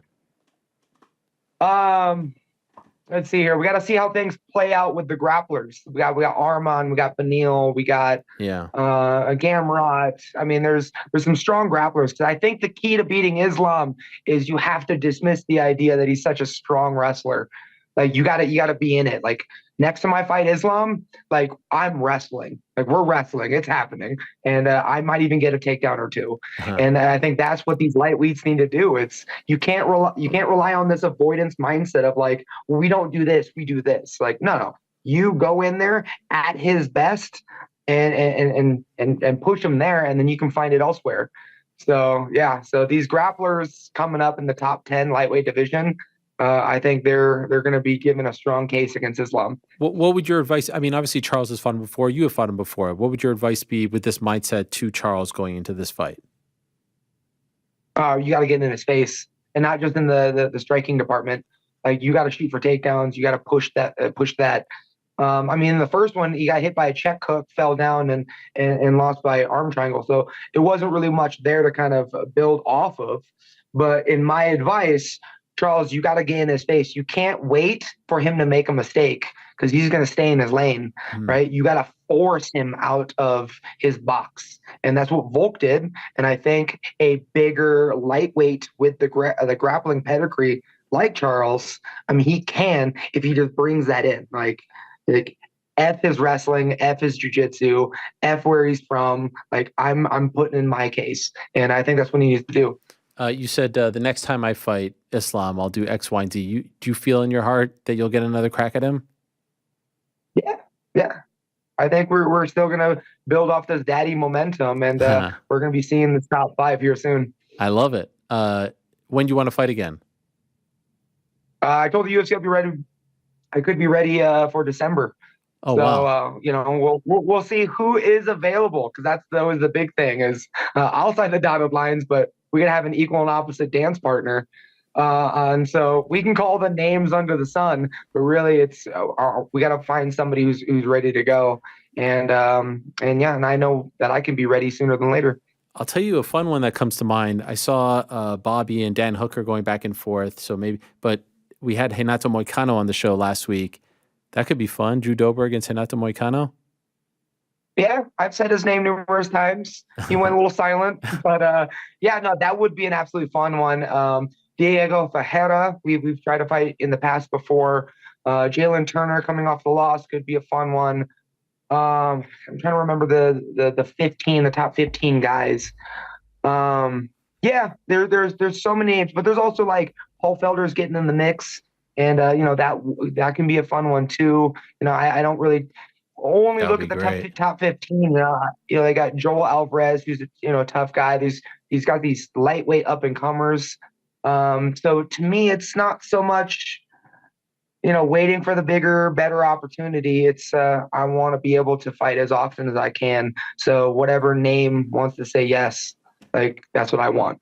Well, you're back on track. Well done. Great to see you with the daughter there and your wife there as well. It was really nice, and the photos afterwards were really nice as well. So well done to you.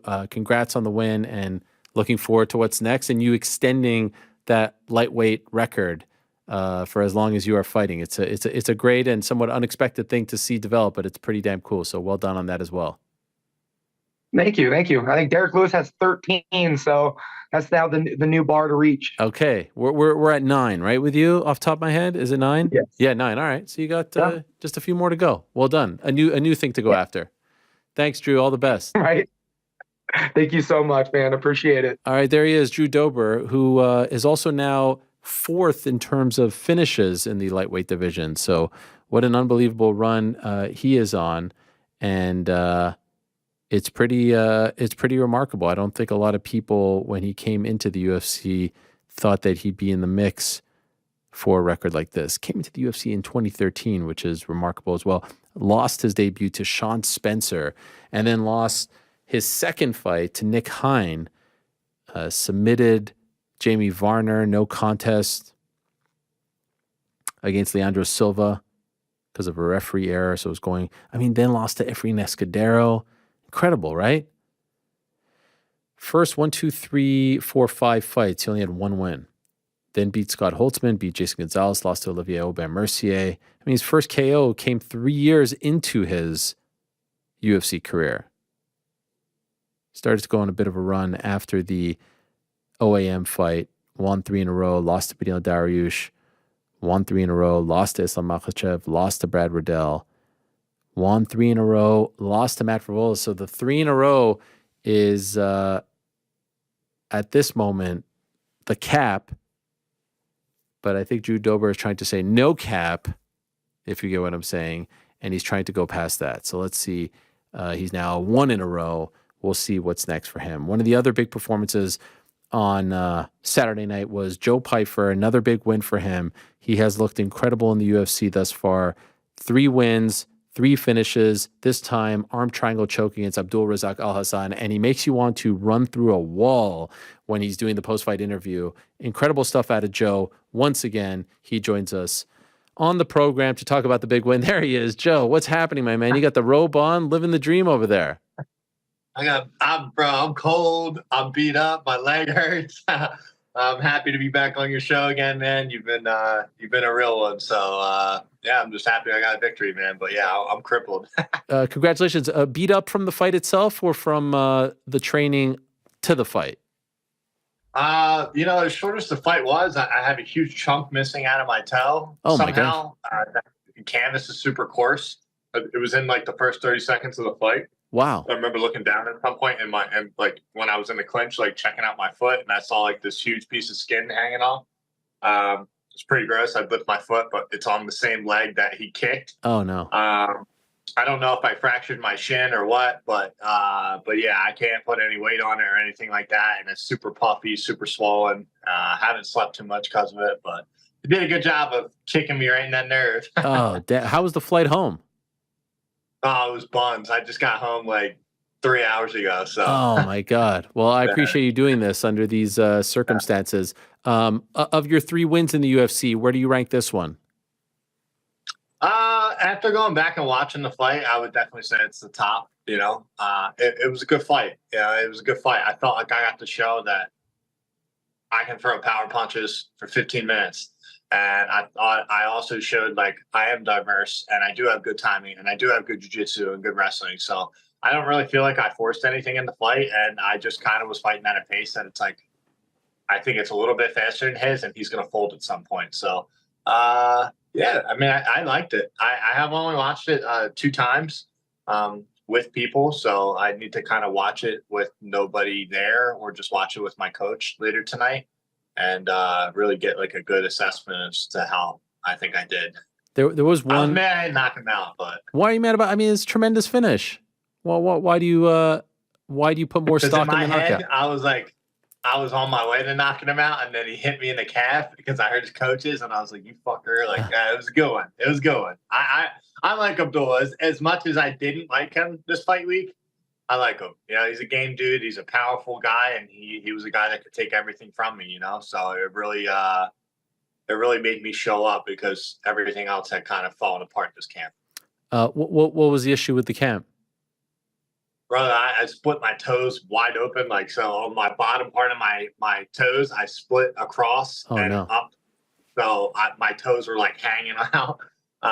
So I was super gluing those. That put me out for a few days with not being able to like put any weight on it because it just kept splitting. And I couldn't grapple. So I could box. I would put wrestling shoes on a box and super glue it, but I couldn't wrestle at all. This camp, which was frustrating. And then I got MRSA. I had one on my bicep, one on my forearm. I was on antibiotics, and then I got sick.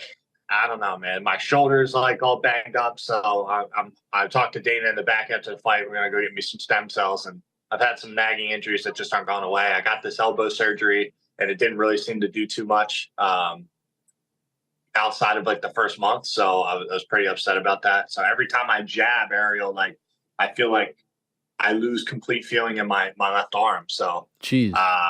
Yeah, it sucks. So I've been fighting a lot of injuries, man. I don't know what it is. Ever since I broke my arm, I'm just an injury-prone guy, and you know, I'm. This is why it takes me a little bit in between each fights, and I can't rush it. You know. And so I'm wondering, how close were you to actually pulling out of the fight? I can't say it crossed my mind, but I knew I had to gamble on myself. I needed to get paid. Right. And I knew the opportunity that was in front of me, and, you know, no disrespect to Abdul or nothing, but I knew I was better than him everywhere. So like, that's why I kept repeatedly saying, like, you know, the only way this kid can beat me is if he knocks me out. So I just knew I was better everywhere, man. And I knew I could lean on myself to pull through. So listen, we're all banged up. I'm not the only guy, like, you know, so it is what it is. But I'm just glad I got the victory. I got my bonus. I did what I said I was going to do, which was dominate. And, you know, I also got a submission victory. Got to show a little jiu-jitsu go up in this shit. Yes. And what a submission it was. I was thinking as I was watching it unfold that you wouldn't have enough place on, you know, like, you know, you almost have to like turn that thing like a dial, and that there was just what the cage was blocking you from really corking it, but you got it done. And then the referee asked him if he was tapping. Did you see that whole thing? Like, it looked like he was very much out. Yeah. That was bizarre, no? Yeah, so you know what? You know what's crazy, Ariel, is like I know everything that's going on in the fight. Like I heard that. I felt the tap. I knew it was a tap and it wasn't a punch. But, you know, I'm not letting go. Yeah. That's just not me. I'm like, there's a good reason there's a ref in there. I'm not letting go. You know, I just, you know, if I had let go out of respect, I think that would have been, he would have denied, like, oh, I didn't tap, like, and he would have came through and would have tried to keep fighting or whatnot. So it's like, I didn't want that to be the case. So I felt the like little taps. I knew they weren't punches. And I just was like, well, my man, you got to go to sleep, brother. I can't let go of it. So, but yeah, no, it was good. I you know, it was funny. My coach, Jonathan Webb, my jiu-jitsu coach, we worked. That's like my go-to move. I love that. I especially on that left side. And we drilled that in the beginning of the camp, and obviously until I got hurt. But yeah, man, I mean, that's my go-to move. And I heard his coaches when he had his arm over my head. And he does this thing where he like posts up on his elbow because I slammed him. So, but that's how he gets up. He gets that little bit of space so he can get up on the one hip, and then he explodes up. So I'd really known, like, once I got that takedown, I was going to be able to pinch that shoulder and get that head and arm. And I heard his coaches say, all right, let's let go of the head and start to work to get up. And I was like, oh, that's it. I knew it. I knew as soon as they said let go, that was it for him. Did you think you had enough space though to like fully lock it in? Yeah. Okay. Yeah. So, you know, when you watch it, like, you'll see me like get my ass high, like elevated so I can scoot he had me in half guard. So I could scoot and then cross over to the other side. And then I just used my left knee to like push his hips away so he couldn't scoot to the cage. And I'm so strong there, Ariel, that I was like, all I needed to do was just get on that side, and I was putting him out.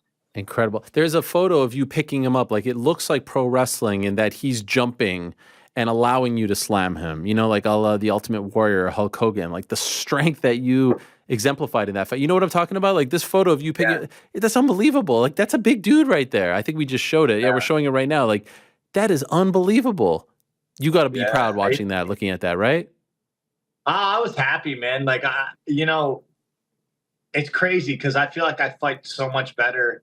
Like, I push myself so hard that I look like shit in the gym.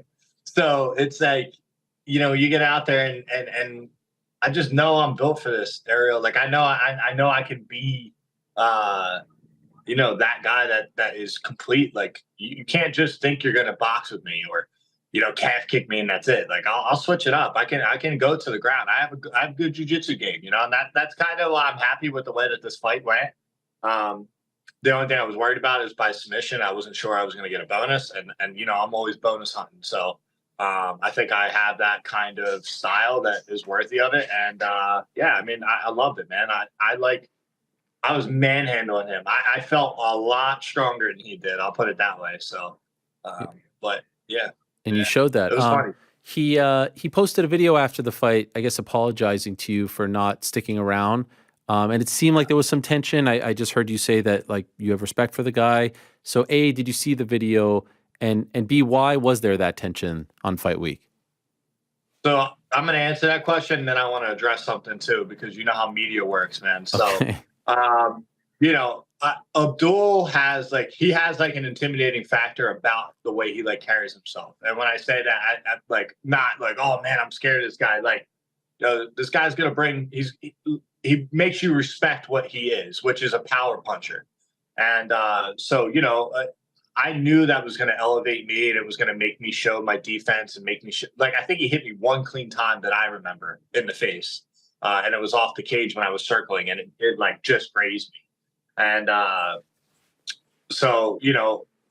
he kept saying, like, I'm the son of Alhassan, Allah Akbar, whatever he was saying, and say whatever. And he was like, I'll show him the African way and things of that matter. And I was all about it. Like, I was like, cool, I finally get to walk with my flag. Like, I'm representing USA. He represents the continent. Let me say continent, because all the MMA junkie put out this clickbait thing where I said, oh, I beat Africa. And then everybody was saying all this racist crap. And I was like, listen, Brand, he was over there saying he's repping Africa. And he's going to show me the African way. And I said I was going to show him, you know what I mean? It was right. like USA beat Africa. That's how I said it. But You know how this shit goes where they try to twist shit, and I don't know. That really agitated me, because I do respect Abdul. I've been watching him before I was in the UFC. I was a little bit upset with him, to answer your question, that he walked out of the cage, and I kept trying to shake his hand, and I'll be stunned, man. You know what I mean? I hope he's okay, and I don't wish anything bad on the guy. I do respect him. So, but yeah, he issued an apology, and I think it takes a man to admit his wrongs, and no harm, no foul, brother. I wish him the best, man. That was nice to see. Also nice to see you with the flag in there, and nice to hear that the ban has been lifted on flags. I'm still not quite clear why it was lifted. Are you the reason for this? Did they unban the flags because of you? I hope they make me the staple as the reason for it. I asked about it. I ask about it every time, I also asked to wear the color red, but they said I had to rep another country. I obviously can't do that, and I won't do that. So that's bizarre. Why? Why there's red in the American flag? I don't get that. I don't know, man. I was like, well, I'm red corner. Why can't I wear the red flag? And they said, you have to change your country to I guess Canada or something of that matter. And that's weird. I was like, I'm not doing that. I can't do that. It's just a color, man. We should be able. We should be allowed. If I'm in the red corner, let me wear freaking red. Oh my gosh. I understand it's not the UFC staff's fault. It is what it is. But yeah, man. Yeah, I was happy I hope that's the reason. I'm proud to rep my country. And I meant it in no racial way how they tried to make it seem. It's just, I think it's really effed up that our country seems to vote against its own so many times, and that's why I was so proud to walk with it, because once again, I'm one of the best fighters in the world, and I get to represent the country that I live in. Yeah, I think everyone should represent their country. I mean, that's what's important to you. Freedom. Yes. It's a bizarre thing. I'm happy it's over. But how did it work? Did you just say, hey, this time can I do it? And they said yes? How did you find out that the ban was lifted on it? Did you just ask every time, and this time they said, yeah, you could do? Yeah. So I asked every time. I was bitching and moaning about the red shorts. And I really want the red shorts. And they wouldn't give me that. And I was like, well, am I allowed to walk with my flag? And they were like, yeah, they're actually bringing back flags. Wow. Like, all right, well. So I was like, I had my manager, when they got me a flag and got it approved. And I think they were worried I was going to come out with Make America Great Again flag or something, but they got it approved. And I was like, nah, I just want to rep my country. That's it. And yeah, so all was good, man. And I don't know if anybody else walked out with a flag. I think Karolina Kovacevic, maybe. Mm-hmm. I think Vanessa Demopoulos too, perhaps. She walked out with the American flag? I think it was Greece, but don't. Oh, okay. Oh, shit. Yeah, I had no idea.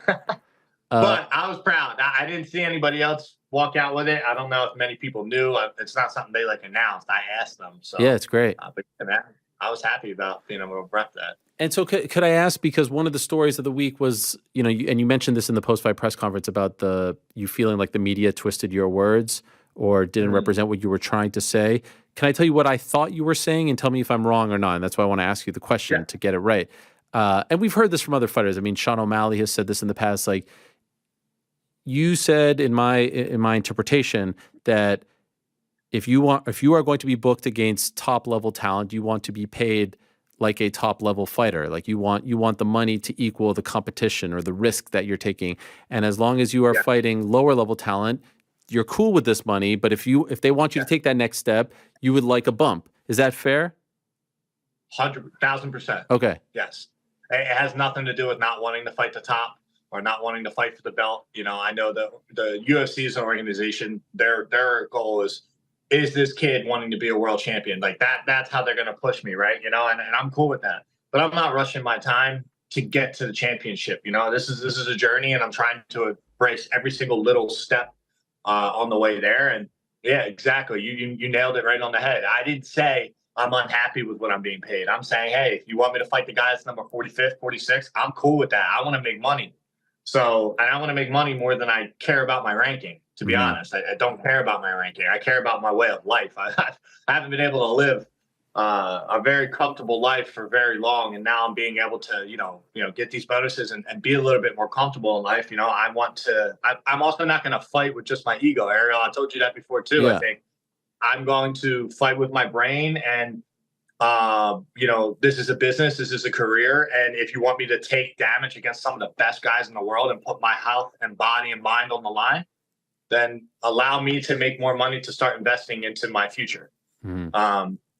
So yeah, I mean, look at the fights I'm putting on. They're pretty entertaining. I'm getting them out of there. I'm getting the jobs done. Gerald Mearshart, who's who, he's fought who's who all over, and I trashed him. And Amidovsky, I was supposed to beat him, but the guy still had 8 knockouts. And again, and then I fight Abdul.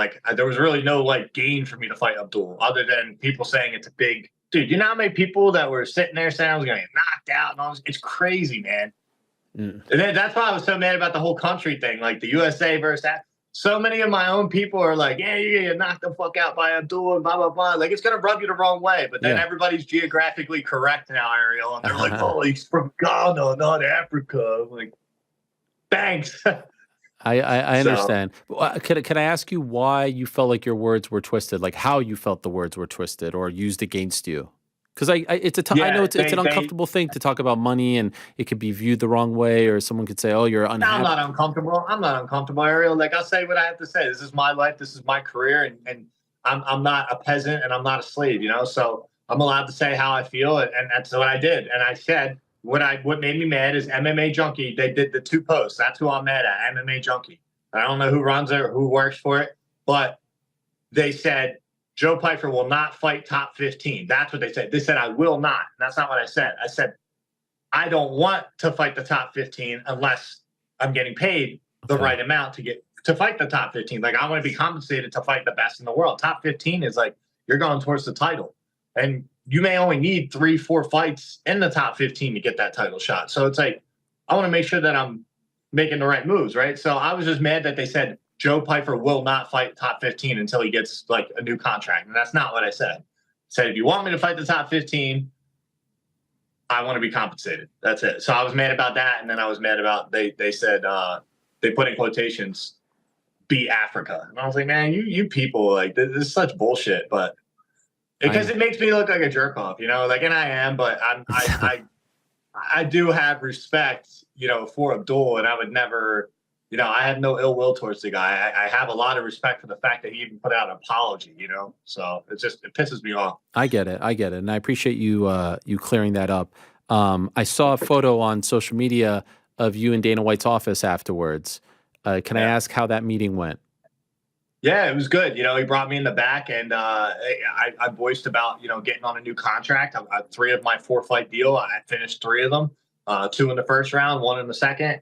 And they're all respectable guys, in my opinion, So, and Abdul was a very dangerous guy. He could have taken it all from me. He has the skills. He doesn't have the completeness as a fighter, but he has the power and he has the athleticism to fight his fight. And look, I mean, the dude, he definitely hurt me with my calf, you know. So, but yeah, no, I think that warrants. I don't need to fight out my 4-fight deal. I think it warrants hey, look, this is a trajectory that I'm on. I'm already in the top 20 according to whoever made me in that, or top 25. So it's bump me up. I've already finished. I already showed you that this is what I do. I finish people. So I think that warrants it.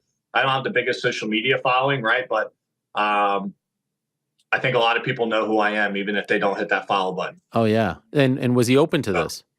Yeah. I mean, we're gonna work something out, and obviously I got my management involved, and he was on the phone, and that's what he was telling me. He's like, we're gonna figure this out. Yeah, we're gonna feel like it's been received well. Like it's. Oh yeah, he told me we're gonna work out a new deal immediately. Okay, great. For your next fight. Yeah. Well, and what comes next? What's next? I'm like, man, I don't know yet. I got to figure out this leg, and I got to get some stem cells. I wasn't going to ask you that. I was going to ask what you're having for dinner. That's all. I was. I'll tell you what. I would love to fight. I like Paul Craig. I like that fight. I feel like that would bring something out of me. I know he's fighting my boy Brendan Allen, and that'd be fun. So I think it would be a good time for me to heal my injuries, see how that fight plays out, and maybe scoop him up after he gets his ass whooped, and then see how a couple matchups go. Yeah, I think you're must see TV, man. I don't care who's following you, how many people are following you. Like the 3 fights you've had, and I mean, even as crazy, and I hope you understand where I'm coming from. Even your injury was memorable, right? Even everything about you is memorable. Your post-fight interviews are memorable. The way you fight, your style, moments in the fight, like the slam, the submission, obviously, everything is memorable. So I hope they strap a rocket to you. And you know what I like about you? I like you strike me. We're not friends per se, but you're a very loyal guy. I like you defended Sean Brady. You didn't like how people reacted. A lot of people don't do that sort of thing. And I think it says a lot about you that you would want to speak up on your friend's behalf. No one's asking you to do that, or your teammates' behalf, a friend as well. You know what I mean? That stuff goes a long way.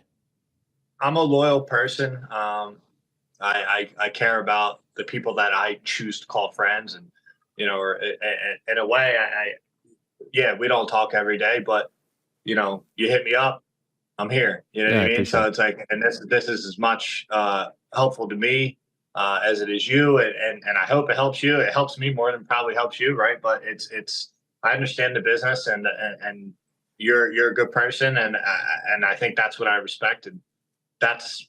Yeah, I mean, I'm not going to let somebody sit there and talk shit on my friend that I see every day in the gym, that I care about as a person, that I know outside of this fight game. I think a lot of these people think that fighting is our identity. And for some fighters it is, but it's not for me. I have a life, I have a heart, I have feelings, and I go through my own emotional struggles, right? And dude, I just lost a friendship over a certain amount of time, and the person that I've given everything for, to have experiences and whatnot, basically, said they were going to bet against me and things of that matter. So it's I know what it's like to not have people stand up for you and not have family support and all kinds of shit, man. So yeah, I'm not going to let anybody talk shit on my boy, Sean Brady. Come on, man. That's my dog. Wait, who's betting against you? So Ariel, I lost a 10-year friendship with someone I've had since high school. They got involved in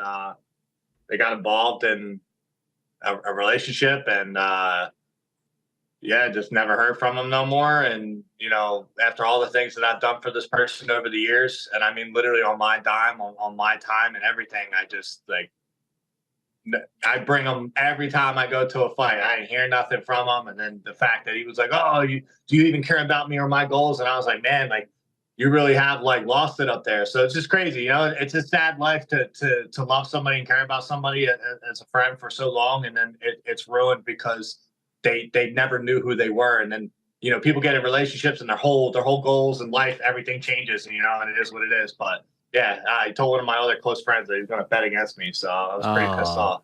Fuck. I hope he's broke. Yeah, I hope he bet a lot of money against you, and I hope he bet his whole savings. Yeah. And he regretted that. Speaking of betting, your boy Marty Fish bet me that the Twins would beat my Blue Jays and I owe him $100, but he's a good guy as well. He's refusing to accept my $100. I know he was in attendance on Saturday too at the Apex. Bigger star than Tom Brady, if you ask me. I know everyone was making it, but I wanted Marty Fish on the broadcast. I wanted a shot of him there. Come on. Marty Fish is the man, bro. Marty Fish is the man. So obviously I work with Alex Davis and Disruptive, and they've been a huge part of my success alongside of Vayner Sports, Lloyd Pearson and whatnot for my career. But yeah, he got to fly out there. I was super happy to see him. And yeah, I mean, I was more happy to see Marty Fish than I was Tom Brady. Of course. No offense. Like, I like that a man of his stature was there for my sport, and he deserves, I'll shake his hand out of that. I congratulate him, like, congrats on a legendary career. He's obviously one of the best. But yeah, man, Marty Fish is the G, dude. The best. I love Marty. And you're doing great things, man. Enjoy the victory. Enjoy some time off. I hope you heal up very soon. Thanks for coming on as always. And as always, looking forward to what's next for you. Keep it going.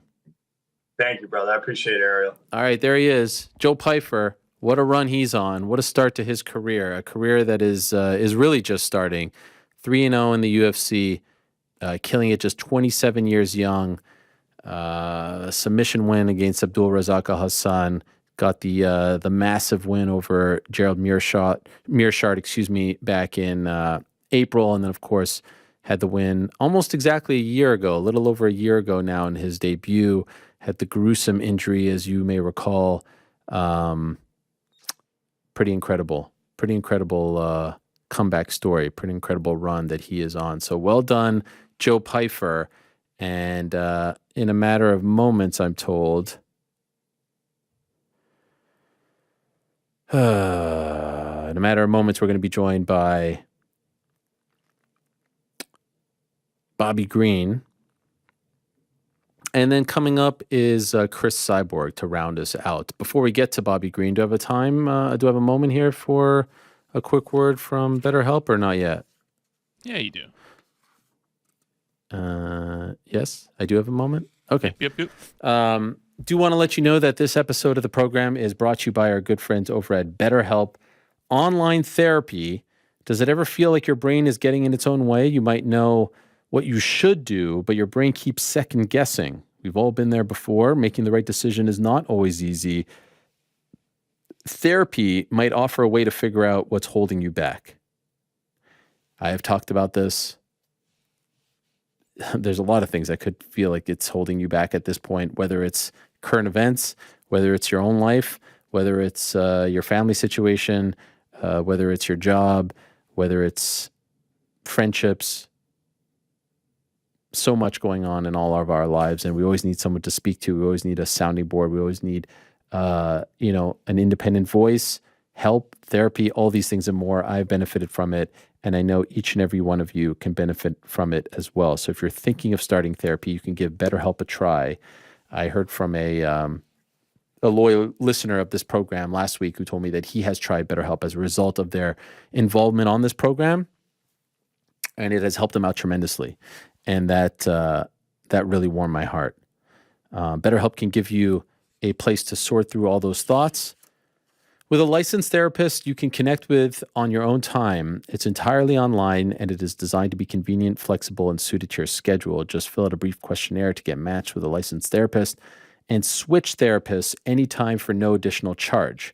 Make your brain your friend with BetterHelp over at betterhelp.com/MMA Hour and get 10% off your first month. That's BetterHelp, HELP.com/MMA Hour. Please support them because they support us, but more importantly, support yourself. It's a tremendous service, and one of those sponsors that I'm really, really, really proud that they are a part of the program. I also want to give a shout out to our good friends over at DraftKings. Obviously, it's a big weekend coming up in the world of combat sports yet again. And perhaps you're one of those people who picked Bobby Green on Saturday. And perhaps you're one of those people who picked Leah McCourt on Saturday as well. Obviously, the UFC is back. Sadiq Youssef getting his first main event fight. And there's a pretty big boxing event happening this weekend as well. There's also the NFL. There's the baseball playoffs. All that and more Well, the NFL season is going strong, and DraftKings Sportsbook is hooking new customers up with an offer that's even stronger. Bet $5 on any game this week to score $200. And DraftKings isn't stopping there. All customers can take advantage of a sweetener offer every game day this October. Get in on game day greatness. Download the DraftKings Sportsbook app now and use code VMMAHour. That's very important. New customers can score $200 instantly in bonus bets when you bet $5 on the NFL. That's code VMMAHour. Only on DraftKings Sportsbook, an official sports betting partner of the NFL. Gambling problem? Call 1-800-GAMBLER. Visit www.100gambler.net. In New York, call 877-8-HOPE-NY or text HOPE-NY 467-369. In Connecticut, help is available for problem gambling. Call 888-789-777 or visit ccpg.org. Please play responsibly on behalf of Boot Hill Casino Resorts. In Kansas, licensee partner Golden Nugget, Lake Charles, Louisiana. 21 and older, age raised by jurisdiction. Void in Ontario. Bonus bets expire 168 hours after issuance. See sportsbook.draftkings.com/football. Terms, eligibility, and deposit restriction terms and responsible gaming resources. And what did you know? How great it is that we talk about this after we were just applauding our own mysterious Frank for going out on a limb and telling the world, in the midst of all the noise, in the midst of all the doubt, in the midst of all the hatred and the criticism, that he was wrong for picking Bobby King Green. He was proven to be right as he witnessed on Saturday night Bobby Green defeating the undefeated in the UFC Grant Dawson in just 33 seconds. What an unbelievable win that was for our good friend Bobby Green, who's kind enough to join us right now. There he is, Bobby Green, my man. Congratulations. How about that? A member of our show, Mysterious Frank, the legend, went out on a limb and everyone mocked him, Bobby, for picking you. He walked into the studio today with his cojones out on a freaking wheelbarrow because he backed you and you proved him right. How about that? I really wanted to talk about how everybody did count me out. You know, I was reading and I was looking at the betting odds a lot, and I really don't let it pay attention to or get to me much. But I think that's really interesting how some people have kind of that far from it. But I'm not going to try to focus on how many people count out because I really want to talk about how bad it pissed me off about it. But I'm just like, man, I'll just let it go. And my job is here. I'm here to inspire people, you know? So it's okay. Just keep it going. It's an amazing thing. Thank you, Frank. Appreciate that. Hey, how about that? Showing some love to Frank. He is going to clip that off, by the way, and watch it forever and ever. Bobby, you've been in this game a long time, my friend. Your debut, January 19th, 2008. We're approaching 16 years. To enjoy this run that you're on now, this is the stuff dreams are made of. What does it feel like for you? Main event, scoring wins like that over undefeated guys in the UFC. How do you describe all of this? Man, I wanted to come out and say so many, like, what I would call real. I call it real is more so saying, like, man, I felt like a lot of people really count me out, you know. A lot of people really like bash you. I feel like I'm the guy on the side of the road, you know, that you just walk past the guy. You didn't know that maybe that guy could be one day he won $1 million ticket, you know. And so trying to inspire people that, hey, you should treat everybody with love and kindness. You never know who could be the shit, you know. I've been doing this for so long now, Ariel, like when they're like, I see the ups, the downs, everything about it and how people act, and treat, and think and say. You know, a lot of people call me just a journeyman, you know, or they call me this and that. And so, who the fuck is that guy? I've been hearing that for so fucking long, Ariel. You know, and I really want to inspire people that, like, don't let nobody hold you down. Don't let nobody put you down. I'm that example right now, is that showing everybody what truth really is, like, in my eyes, is that I haven't been through it all, the ups, the downs, and dealing with that part of it. You get to see more so just a lot more about life, you know? But go ahead. I'm sorry. I'm fucking... No, I love this. Actually, go ahead. I love this. I'm just wondering, like, how have you been able to withstand all of this? You know, 16 years almost in the game. This reminds me a lot of Jorge Masvidal, how he enjoyed, like, in his 17th year, that amazing run. But this is a brutal sport, and it takes a toll on your body and your mind. To have this kind of success in year 16, how have you been able to do it? What's the secret to it? Yeah. Sometimes I be like thinking, like, it's either one or two things. Really fucking psycho or really good at something, you know, one of the two, or maybe a bit of both, you know. Bro, I'm just really trying to do some psycho things, you know, like I feel like I call myself king, but I feel like the Joker. Like I just come in and I steal the show and I give like just a real raw, different type of fighting vibes, you know, that's different than everybody else. Were you expecting that? Were you expecting a quick finish, or were you buckling up for what you consider to be a longer fight in your mind?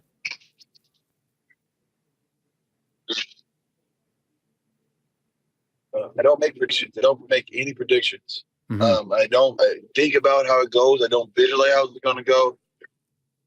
You better be ready for it. Yeah, hey, you hit your butt. Hey, you hit your back. Hey, he's on your back. Hey, you know, I've already put that in my head, and those are the possibilities. But I'm just in the moment, you know, in the moment. What was a prediction for that. No, I know, but what was going through your mind when you dropped him there? But I didn't hit him too hard. I didn't hit him that hard. Yeah, that was wild, right? Yeah, that's what I was explaining. Like with Grant, it's like I was trying to explain the whole time. Like, there's some things he's missing, bro. He's missing something. Like, he doesn't understand certain things. And Grant, if you're watching this, shout out to your kid after the fight and stuff. But this is what it is, and I try to break it down a little bit for Drew too. You guys are missing this little thing right here. And I don't try to like reveal it like that, but you don't understand fighting to its fullest nature. Even though they got fucking a bunch of fights. Yeah. A bunch of fights. But there's some shit that they be missing, you know? They're missing this little, oh, bro, you can't see this, you don't see that. That's why you're getting hit. What are they missing? Can you explain what they're missing? I don't know if I want to tell it. I don't know if I want to tell it. You know, and you got to be able to train with me to get it, you know? That's it. And that's another thing. That's what I'm saying. Like, I feel like when I was ranked number 7 in the world at that time, I had guys all in the gym and shit like that. Everybody left and everybody jumped off that bandwagon once you start losing, and they think like, oh, you're done, you know? Now it's like just me and my little squad and my little guys, and we do our little thing. I'm doing the same shit now. And it's like I'm back doing the same shit. Everybody's like, oh, like, nah, I've been doing this with a little squad by myself because I've seen everybody jump off the bandwagon already. But I feel like you kind of like it when people are off the bandwagon like that. Like it's more fun to be the one that's doubted than the one that everyone's, you know, trying to prop up. Don't you feel like you kind of thrive in that setting as opposed to when everyone's trying to, you know, shower you with praise and prop you up? I don't know. I don't know how to say that. I would say more so like I'm the guy is that if you shower me with praise, I go crazy. Where like I said, I'm do something psycho, you know? Mm-hmm. And like from this fight, I kept telling people, I'm gonna do this, I'm gonna do this. Like for instance, I was like, if anybody's like my fans are just getting on, I live to my word. But one thing I said was I'm gonna drop 4 classics. 4 classics where I'm like, hey, I'm gonna do 4 classic fights where it's like, oh, that was a dope ass fight. Oh, that was a dope ass fight. I'll drop another one to show you guys like I really do this. And I'm not just saying it's like to pump my shoulders up. I don't lie to my public. I really like live to that word, you know. With everything I'm saying to my truth as far as I know it, I always can speak it. So guys with the internet always watching and like they're like, he's lying about this. I'm speaking the truth. I don't try to lie to none of my public, you know. If I'm gonna say it to you guys, I'm gonna keep it 100 with you. And so that's anyway, where were we at? Yeah, I know. So what are the 4 classics? Like where are we at as far as those 4 classics? I said that before the visa fight. The which one? Before the visa fight. I said that before. I said that before the visa fight. Okay. So I dropped the visa fight right after that. Everybody says that's one of my classics. Everybody says, you know. But I got such a catalog, and like that's what I'm saying. Like it's just crazy that like y'all just catching on to this shit. It's like, bro, I've been doing this shit. I've been doing this, Ariel, and I don't want to sound like I'm trying to sound cocky. I'm not trying to sound arrogant. I really don't want to come off like that, guy. And I'm just like, man, but I've been doing this. Like, when y'all look at me and y'all keep putting these eyes like that, it's crazy. It's like, man, they don't even know I can wrestle like that, or they don't really know. It's just some bullshit, you know? Like, you got this new crowd. Like, he was no different to me than the first guy I fought when I first got in UFC. What was his name? Jacob Volkman. He was no different to me than Clay Guida. He was no different than Pat Healy. There's these guys that already fought that were great wrestlers. And I'm like, all right, like my wrestling's better. Josh Johnson. Josh Thompson came back from the corner, was like, man, hey, I can't take this kid down. Duh. I just see like what the Islam shit just happened. It kind of like really like fucked it up. But I just want to know the guys that I'm humble and I'm thankful. I don't want to think I'm come off cocky, but I just watch everybody like look at me like that and treat me like that. I'm like, been doing the same stuff, guys. I'm gonna keep showing you guys. That's it. And so when I say that, I gotta live with my word, right? I said I come out in December. I'm willing to do December. Who want to get down? Let's go. You know, Hooker was talking at like he want to get off, and he said December's cool for him. If he really want to do that, you know, I heard some whispers that he's talking that like he wants to do it. Let's see if you're really down. Yo, you versus Hooker would be nuts. I saw Renato Moicano was asking for you as well. Do you have a preference? Do I have a preference? Listen, I have all the time in the world, okay?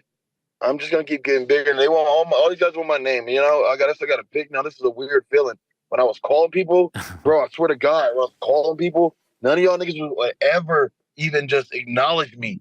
They wouldn't even acknowledge me, bro. They wouldn't even like, hey, like even say I seen you. Say no. The only person that said something to me was the Irish Dragon. That was the only person that ever said something. Everybody else ignoring me, you know. And so that's what I'm saying. Like, nigga, stop. Like now, all of a sudden, everybody want to call my name. Like, bro, y'all treat me like man, like I couldn't even get a. Hey, all right, Bob. Nah, actually, nah. I'm cool off that right now. All you understand, I'm like, okay, at least he saw me and he know what I called his name. Like, nah, but now it's like they realize I'm the fucking name. I'm the guy to share. I'm gonna shake shit up, just like I said, Ariel. But shake shit up. I'm gonna continue to shake shit up. This next one, it's gonna be another classic. I promise you that. Hello. By the way, did you always have the tattoos on the eyelids, or are those new? Yeah, I've been at it. You just catching on, kid. Well, I just God bless. I don't. Oh, just God bless. I want somebody to put me out to sleep. When I go to sleep, it's gonna say God bless. Like, you know, as I die. You know what I'm saying? That's what it's for. When did you get that? I'm trying to go out here and find my beautiful death. That's it. I'm just dropping these crazy classics for you right now. It's like amazing. I'm really like I keep people keep on comparing me to Kanye. Like I'm like, all right, well, funky. I'm gonna drop a bunch of these little dark classics. You know what I mean? Where, all right, if you want to do this Kanye, I'll do the Kanye shit. I'm gonna drop a bunch of classics where I'm doing it like that now. Like I'm crazy like that with this inventive shit. Like I'll drop another one in December and show you guys that this is nothing. I can keep doing this shit all fucking day. The Kanye West of MMA? Are you cool with that label? Yes, so they calling me that right now. It's like, oh, all right, fuck it, I wrote Kanye. First I was Mayweather, then I was Tupac. Yeah, I mean, it's like, well, first I was Rampage, you know what I mean? And then I was, you know what I mean? It's like every nigga name I gotta be, I guess. You know what I mean? But right now I guess I'll be on my Kanye shit. Which one? I'm gonna show y'all. Like I'm not gonna just say it. I'm gonna show y'all like that talk. Like I said this before. Last time I was on your show. When's the last time I was on your show? Before or after the? Right after Ferguson. The headbutt bullshit. Yeah, right after the Ferguson fight. The headbutt bullshit. Right. The headbutt. I told y'all I was coming back. I was gonna show y'all. Yes, sir. I told y'all I was coming back. I'm gonna show y'all. Then I dropped the Tony shit. Then I dropped this one shit. Watch, I'm gonna drop another one for you. I'm gonna drop another one. I feel like I'm dropping albums right now. You know, that's what my Kanye shit. I'm just dropping shit. I'm gonna drop another one for y'all. Like, really do this shit. Like, really do it. Has your confidence always been this high, or would you say this is the best you've felt about yourself and your game and your career? No, hopefully that's what I'm saying. You saying confidence high. That makes it sound like I'm sound cocky. No, I'm just saying I'm gonna do what I say, sir. No, I'm just saying I'm gonna do what I'm saying. Like because I don't want you to put that narrative out there. Like I'm sounding cocky. I'm just gonna say doing what I'm gonna say, guys. That's it. Okay. I said I was gonna do it. I'm gonna do it. And anytime you hear my words and I say, hey, I'll do this, I'm gonna do it. And by the way, that's all it is. That's all I want to explain. And so everybody ever like try to play me like with that. No, I feel my words. Do it. I get it. Sorry, I lost you there for a second, but I just want to make clear. Yeah. You hear me? You see me? Yeah. To me, there's a difference between cocky and confident. Confident is a beautiful thing. And I remember talking to you in Strikeforce back in the day when you just came over from King of the Kids. You've come such a long way. It's an amazing story to see how far you've come and how much you've progressed as a fighter, and to see you in these main event slots in the UFC doing what you're doing, knocking guys out in 33 seconds. It's a really beautiful thing. I'm wondering, just in the lead up to the fight at the weigh-ins, you and Grant were having a long conversation there during the face-off. I don't know if you can still hear me because your picture is frozen. Okay, maybe you're back now. What did you guys say to each other there? You guys were having, you had that whole conversation when you guys were facing off. What were you saying to each other? We had to say something. It's like, oh yeah. So the thing is, Grant said I'm getting people's heads, and I'm like, man, why do you try to play that? Like, bro, I want to just have a good fight with Grant because he was saying so many good things about me, and I know he respects me, and so I just wanted to have a good fight where we just kept it cool, we just fought each other. But then I was watching the video of what is that shit? The little recap for the fight shit type, whatever, hype shit, whatever. Okay. You know what I mean? And he was talking to me in the cage. He's like hitting pads, and he like, come on, Bobby. I'm up now. I'm beating you. What are you gonna do, Bobby? You know, like talking shit. Like, so I was like, man, that's the only part that kind of rubbed me wrong. So I was just like, man, everything was cool, bro. You're with your girl. I respect that shit. Like, you're doing your thing. You love your wife and shit. That's cool, bro. I'm like, all right, cool. But then you just said that one thing. I'm like, but see, the only problem was when he was saying that I wasn't there. I was like, man, I thought in my head like he was like visualizing he was gonna fight the fight like that, where he was almost punking me like, hey, I'm gonna, Bobby, what's up? What's up, Bobby? So I'm like, hey, were you gonna do that? I want to see you do that. Like, show me that. I want to see that happen. That'd be really dope if you did that, you know, because I want to see there where I'm there, you know? And so that's what I was all trying to get to him. And he was just like kept telling me, you're a nice guy. You're a nice guy. You're a nice guy. I'm like, bro, a nice guy? That ain't got shit to do with this. Like, and I was really trying to get him to understand that. Like, Dawson, again, if you're paying attention, that's one of the lessons I want you to understand. I kept telling you, you're missing something. This is fighting. And in fighting, there's like these natures about people. And I see your nature. You were trying to tell me like I'm a nice guy because you want to have a nice fight. He doesn't want to have a real fight because he's never had a real fight. You know, someone's never really put him in a real fight. Can you see me? Yeah, I see. Yeah, I hear you too. Yeah, perfect. You're clear. Okay. No one's ever put him in a real fight. Ariel, and that's what Drew, I was trying to explain with him too. It's like certain things they don't understand about their timing, their rhythm, the gap, all those things. But then also these fighting things like angles and which way I'm punching them and which way that I'm throwing at them. They don't understand these different things I'm doing. And I'm only going to break it down to guys who are in my camp, so I'm not going to break it down to you. Fair enough. But yeah, anyway, he just didn't understand that. And so I lost my fucking train of thought. No, it's good. But by the way, your celebration is a classic, right? With the water. What about Keith Peterson? It looked like he didn't love the water on him. Did you see that with that photo? He made a face. Did you see that? I don't care. Keith owed me. I mean, me and Keith, like when I saw him in the back and then we ran in his face each other, it's like he was like the bad luck charm, supposedly. Like he was saying, like, oh, I know you don't want me here. And I'm like, bro, I don't give a fuck. Like, you don't really got shit to do with my fights. It's just like, yeah, it's some stupid shit happens, you know? Like, I don't give a fuck. Bro, just do your job. I don't give a fuck. Do you, bro? I respect you. I just kept it cool with them. Like, I don't give a fuck, you know? Like, bro, I'm gonna go and smack, you know? I don't give a fuck about you're like, it's just stupid shit happens and then we keep moving on. I don't want you to think I hate you and I hope you don't hate me. Good. I hope he doesn't.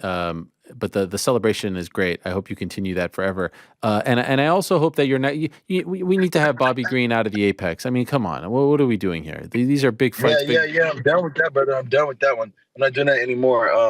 I did the whole main event thing, so it was like a bucket list thing. But I don't want to do any more Apex stuff, bro. I really like to be in front of the crowd, like especially after I did the crowd shit. I'm like, my show's for crowds, and it's really hard to do. Like, I don't even like to do the flip. I was not gonna do it then. Like, by the way, I busted my shit on that one. Like, I fucked that flip up. So I hear people comment about that shit.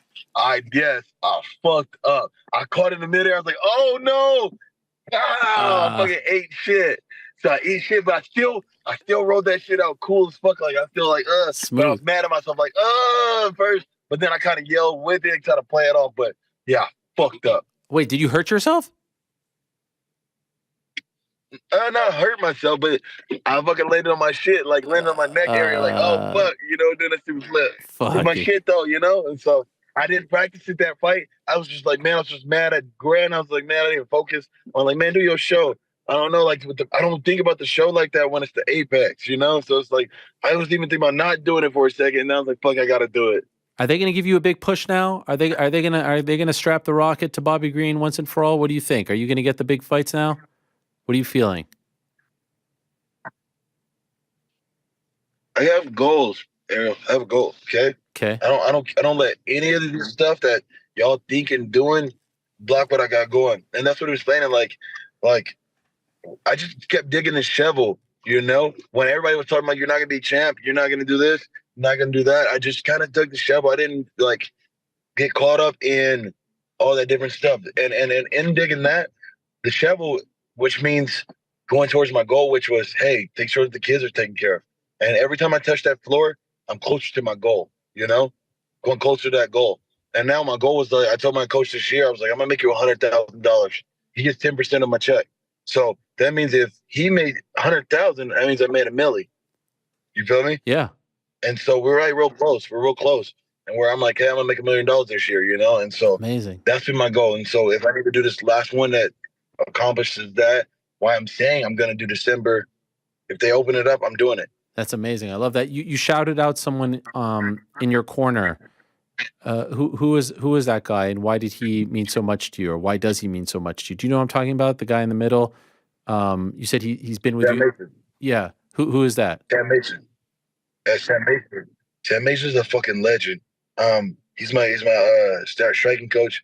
Backstory with Sam is the first person that really got me into striking. He's been with me since the beginning. But what happened was, all right, it's kind of a long story, but if we got enough time. But basically, my dad was my head coach. He went to prison. When he went to prison, I had to find a new coach. So then I met Sam. I told Sam, hey, I was working out at this one gym and smoking weed with this one coach. He got me high before my fight.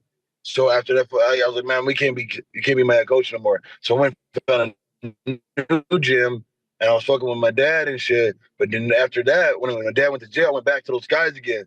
And Sam happened to pop up that same day. I tell Sam, like, I heard him the way he was talking and shit. It's like, bro, he knows what he's doing.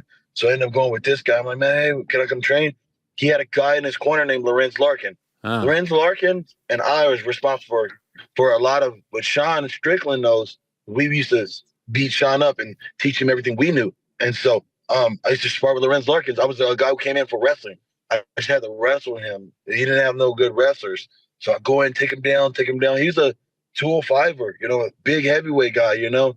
And so I would wrestle with him, and he would teach me striking. So I got my striking from Lorenz Larkin and Sam Mason. Those guys started me from the beginning. I was a wrestler. I didn't know how to fucking move. He fucking be tearing on my legs, and Sam be, I need you to move more. I'm like, man, I am moving. Like, no, but you're not moving, you know, like, and broke me down from the beginning and just created my striking. So my striking credit goes out to Lorenz Larkin and Sam Mason. Sam Mason's the guy who's done it all. But then my dad came back. I told Sam, hey, after he does his 2 years, I'm going back to my dad. That's what we're going to do.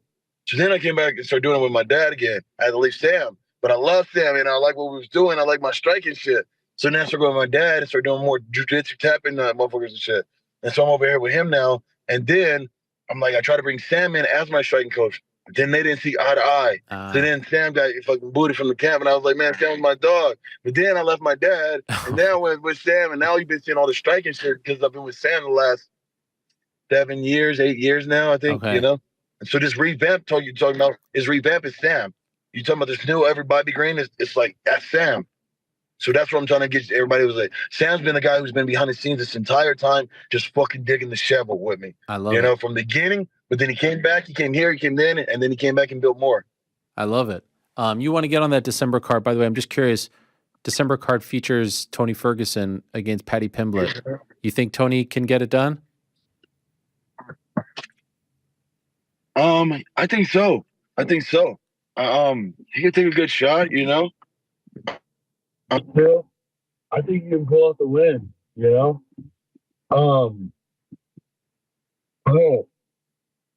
Something missing with Tony, you know. Like, I just think the way he's thinking, like, even in our fight, like, some of the choices he made, like, why did he choose to do that? Like, that was kind of stupid. Like, he tried to do that kind of like, I think it's called a Unari roll or something like that. Yeah, Eminari roll.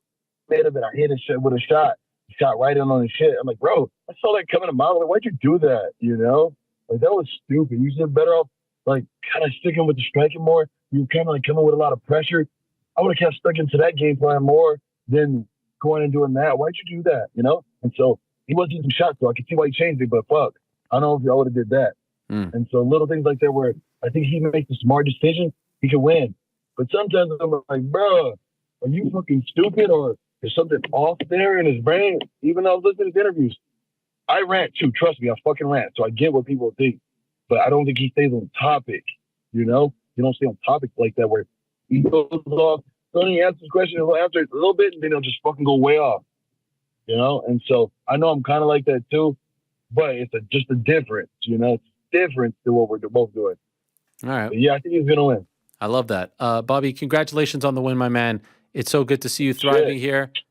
Much, you see me? Fucking speaker shit. You hear me? Hello? You hear me? Yes.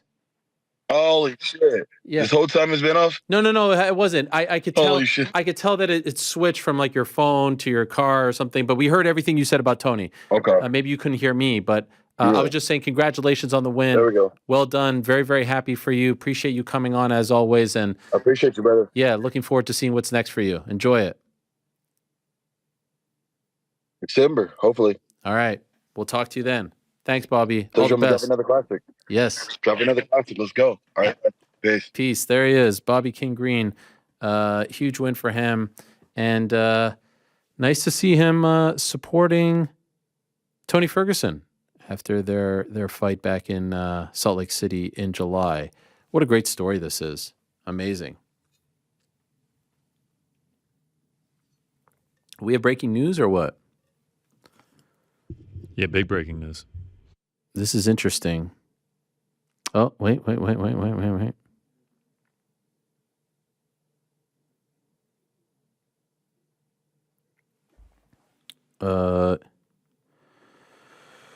Okay, so I'm seeing here, and I saw I got a message.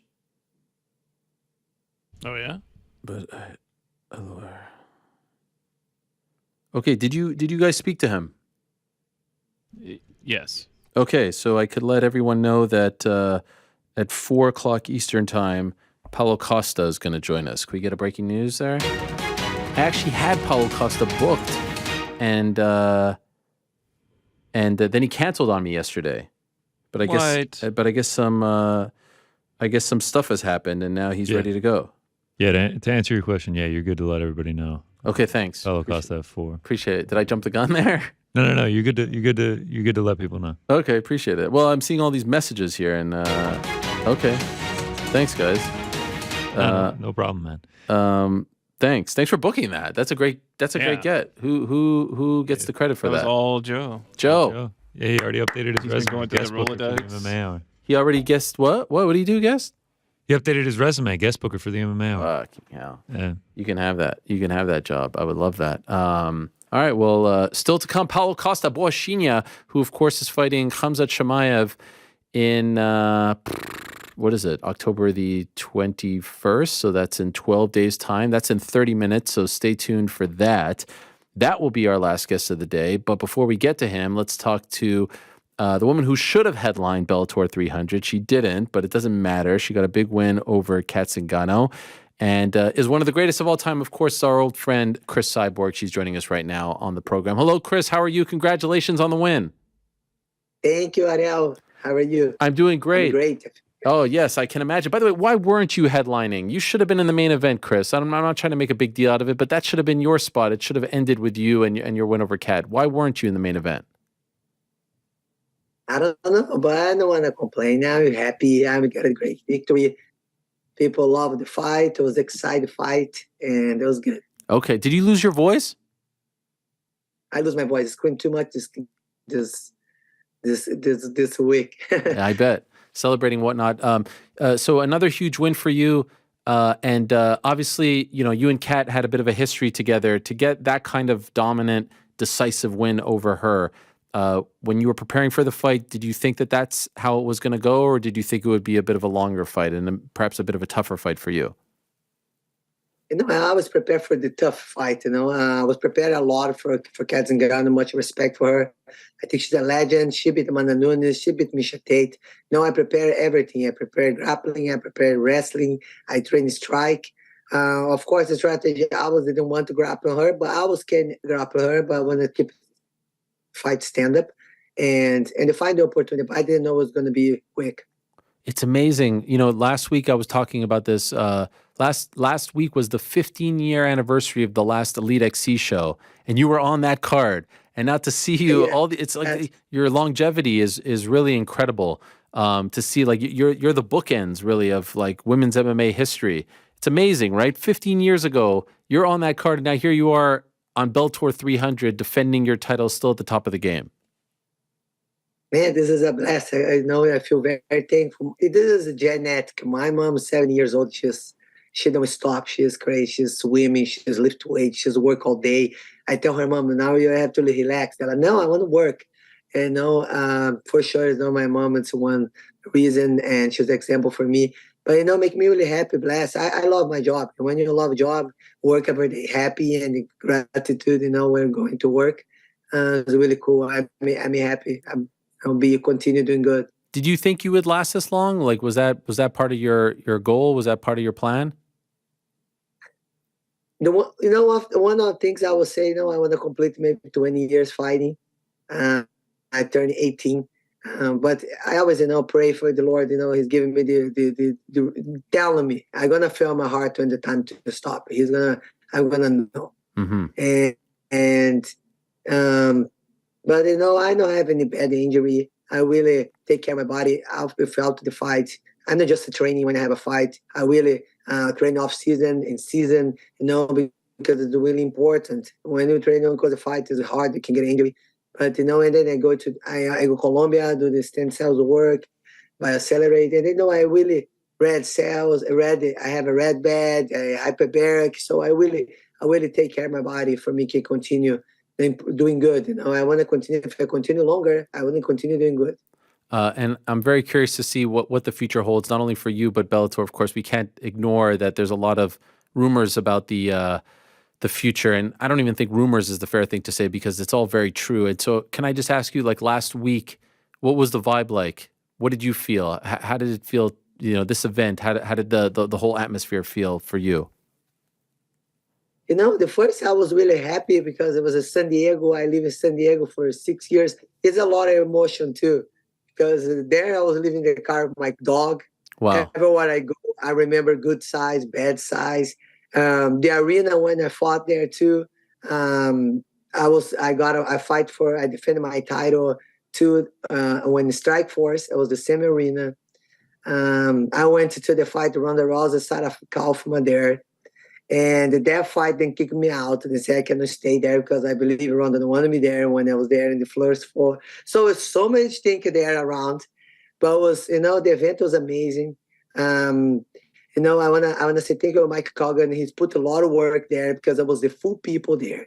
You see his work all day. You see us in the phone, all busy. He's put it together. A shout out for him. It was an amazing event. The fireworks. It was really special.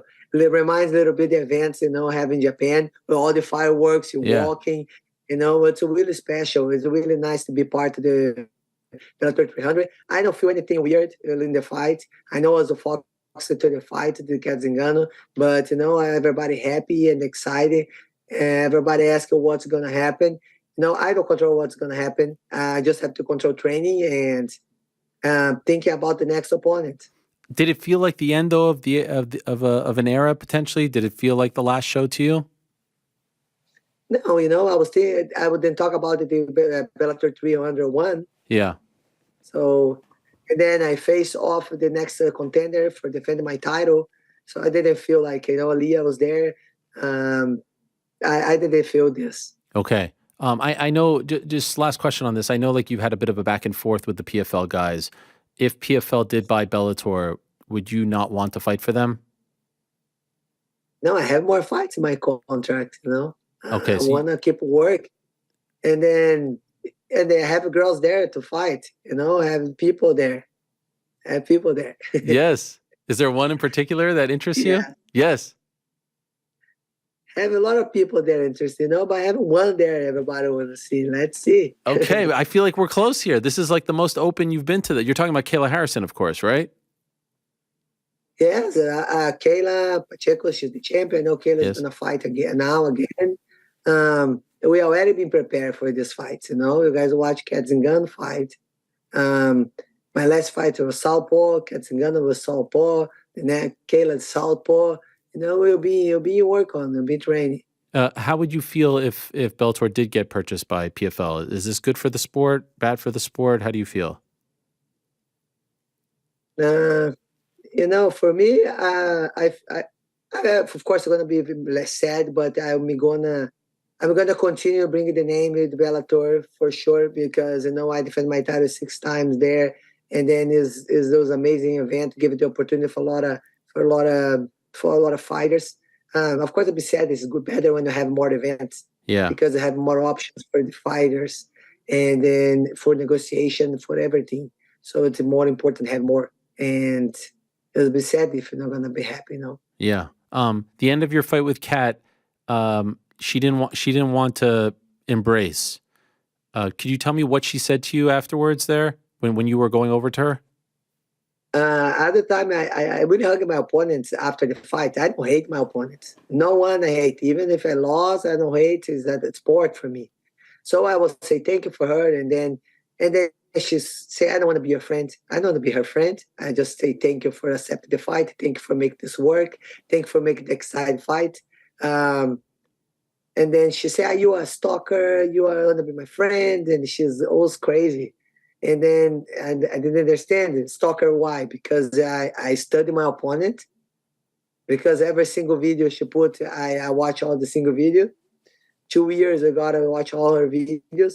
Like, stalker, we have to be prepared for our opponent. You know, my team study.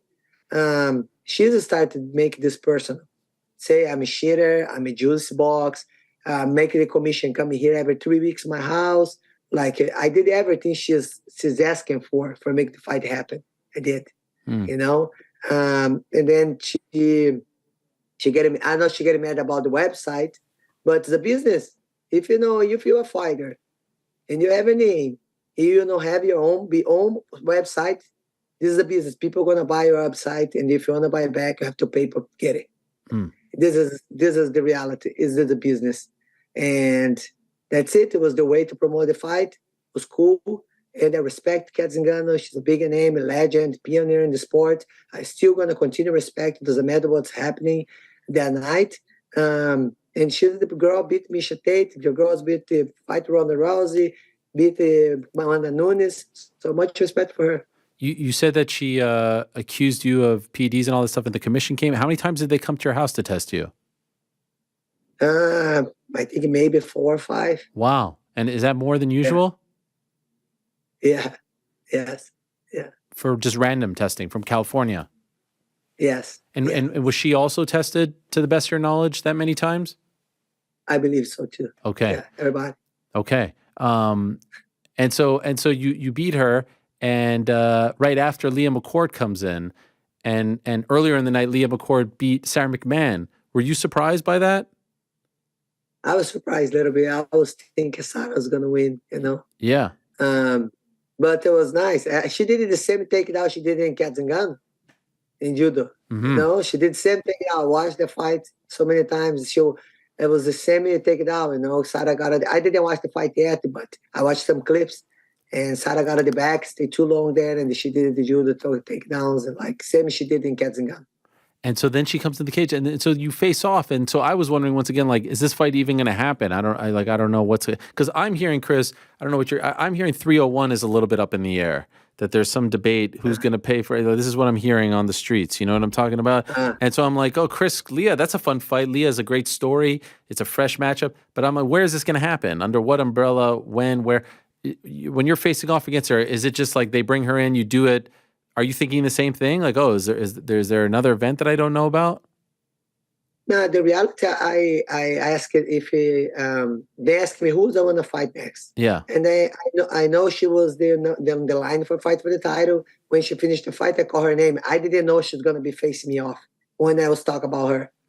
But then I saw her; she's inside the octagon. But I was gonna say, yeah, she was the next. And I saw Sakibara there. I said, maybe it can be in Japan because it's the one of my crib. So then I said, because she was the next in the line. But I didn't know she was gonna be facing me off there. But she was there ready, and she was already say training and be ready. So let's see if she just continue fighting and they continue fight. Eventually, this fight's gonna happen. Now, if it's not gonna be the next, maybe let's see what's the fight that people want to watch. Really. Okay. So I saw you tweet the Japanese flags. Is that a possibility? Like, are they telling you that maybe because of the transition that you could fight in Ryzen? I'm assuming like New Year's Eve. Is that what you're alluding to? Is this possible? No, I would like it. It's the one of my dream, And then I ask it, can be like Vale Tudo before I shoot the box style. Can be Leah, can be another person too. So we're gonna be ready. Okay. That would be something. That would be very cool. She told me that she would like to fight you in Belfast, though, in Northern Ireland, and that you would be open to that. I said I don't think that she would be open to go to Northern Ireland, but then she said she heard that you would be open. You would go to Northern Ireland? Really? I go. I have a lot of fans there. I bet. I think I split the. I think I can split the crowd. Really? You would go to enemy territory as the champion, as the long-standing champion. You would go to Northern Ireland to fight in the challenger's hometown. That says a lot about you. I don't think a lot of people in your position would do that. I came here to fight Gina Carano here. That's true. Everybody against me at that time. Yeah, but you weren't a long-time champion. You weren't years. I mean, that was 2009. That was a crazy time ago, right? So. Yes.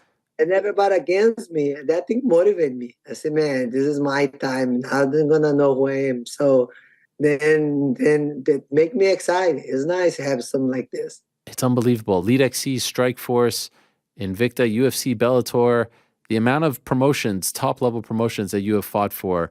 I'm assuming there was a part of you that thought you would finish your career with Bellator, but maybe you add another one to the list. That would be fun, no? I know. I was thinking the same thing, but yes. And then, the people asking me like, no match five titles, Chris. So I have fighters did the 4 titles. 5 titles are gonna be very blessed. We're gonna finish the career and gold key. Yes. By the way, you said the Sarah Kaufman fight against Ronda Rousey back in San Diego all those years ago. I think that was 2011, maybe. 11. Yeah. Why did they kick you out? I believe it's because, I stayed close to the cage the whole event. Yeah. And when Ronda's gonna walk to the ring, there comes one lady kicking me out. Say you cannot stay here in the first floor. To say my room is my tickets here.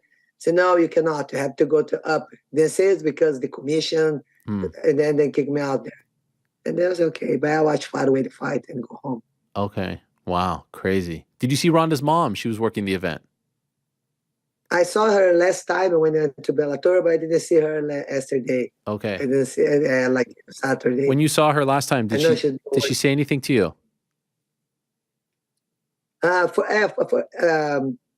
the commission introduced me to her, and then she didn't know who I am that time, I think. And then I said, it's Cris Cyborg. And then she say, you're lovely in person. And I say, I'm just knowing lovely in the cage. I am. But it was cool. Wow. I'm surprised that she wouldn't know who you are. That's a little bit surprising. Maybe she know. Maybe not. Because I'm different when I'm fighting, and I'm a different person. So I was not fighting there. I was, just dress up nice, for the event. One thing I always appreciate about you, you remind me a little bit like a boxer in the sense that you really, and your team, you guys really promote your fights. Like the little things, like your outfit on the fight, like you do the Chargers style, right? Or wherever you're fighting. These are things that I don't want to see you fight in a uniform. I like that you put like a little local flavor into what you're wearing. Even at the weigh-ins, you had the cross on your face, the red cross. What did that signify? For me, it's the Jesus Christ, my Savior, and I believe it. And then I want to share my faith, hope, and give hope to people to overcome. So, and then I want to shout out to people in Israel too for the tough days now there. So, and then I like to share my faith, and I felt my heart. Usually I have my Brazilian colors, in the face. And then the cross represented not just my country, but the world. So it was different message I want to give. We have some moments is really important. We give the hope for people. I love that. And who's in charge of like the outfit that you go with the different sports teams and stuff? Is this your idea? Is this someone else's? Is this Ray's idea? Who designs all of this? Because this one I think might have been. It's my team. It's my team. They ask me, Chris, then give me the options. Okay. You know, and then give me the option. They show me the options because this is nice. When you do this, you get the crowd too. You know, and it's nice when you go to the city and you appreciate the city open the door for you. And every city we go in, we make this appreciate somebody, you know? Yes. Even if we use the jersey, you know, the Junior Siwa. Yeah. So it's really nice. His story is really nice. It's a sad story, but, you know, it's after what happened, the people study, you know, for sure can help with other players. And we like to shout out to legends. You know, can want to make a difference in sport. Yes, the great Junior Seau. And I see you're rocking the Bitcoin thingy there, the scan thingy. Did you get, I know you're a Bitcoin athlete, did you get a lot from the fans? Did people tip you? I didn't check yet, but Okay. I want to shout out all my friends, you know, my family, Bitcoin family. And we're always going to conference and learn more and more. And I believe in the Bitcoin. I believe it. They can control was there, so we have the freedom. And I saw 49,000 subscribers on OnlyFans. I mean, you're crushing it, Chris. You know, and then I'm crushing it, training, doing good things. This is the nice thing. So I really appreciate all my fans and the OnlyFans. It's different. We have put some video on YouTube too, but over there is getting more. You get more if you'd like to have more. We put every week, you know, trainings and travel. It's really cool, you know. The fans want to know you more. Yeah. So when you just fight, they don't know who you are. So when you make it more special for the fans, they get to connect with you. So they really know. The beginning of my career, I didn't think I was really mean. So then now I'm mean, but sometimes I have to switch. Oh. So when you watch the other fans, you know Chris. And then when I go to the fight, they're going to know Cyborg. So I have to switch. Your evolution as a person has come such a lot. Like I remember interviewing you in Sunrise, Florida in 2008, prior to that Elite XC event, and we were outside with your translator, Yeah. I forget, with your coach, remember. and you were very intimidating, and you spoke no English. And like to see this version of you now is a great thing. So it's amazing to see how long you have. By the way, what do you remember from that night when Kimbo fought Seth Petrozelli? Like, were you in the back? Were you hearing things? What comes to mind when you think of that night? No, funny because after I have a fight when I fight Gina Carano, I didn't talk either. She didn't talk either. So then after I went to a lion fight for watch, and I saw her there. Oh. And then we start talking each other because, like, we didn't speak English at the moment. It is very weird when you really don't know the person, you know. And then I think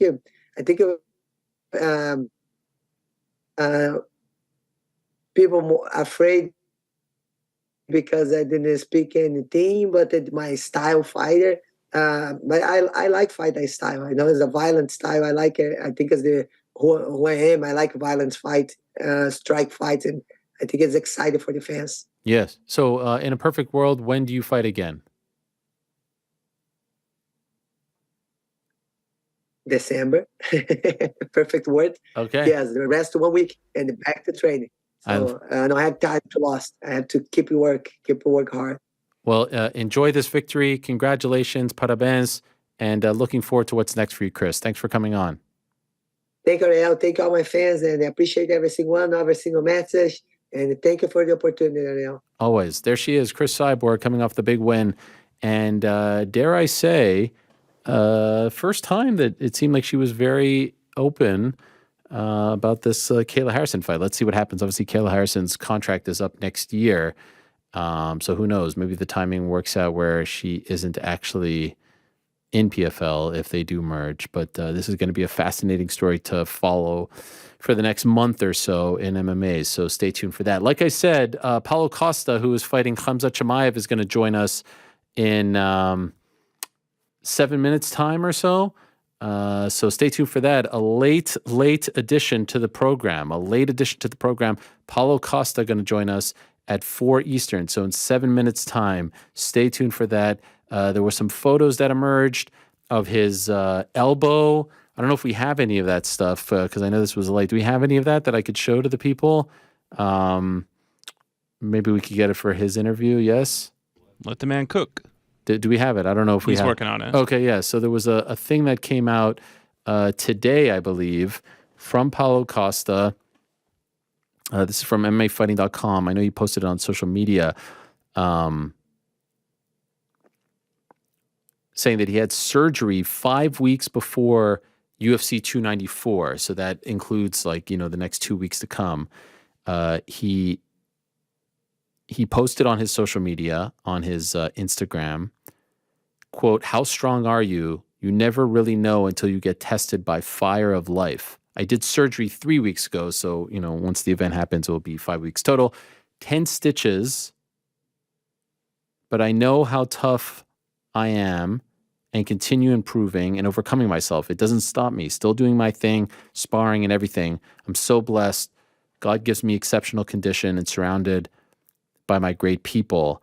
And he showed some photos which show he doesn't exactly say what the injury was, but one of the photos that he shows is him laying in a hospital bed with a like a massive thing on his elbow. And he showed one photo of the elbow. It looks like I'm no doctor, really. I'm guessing here, but is it like, I don't know. It's like the huge scar. Like you'll see the photos in a second. It's on his Instagram.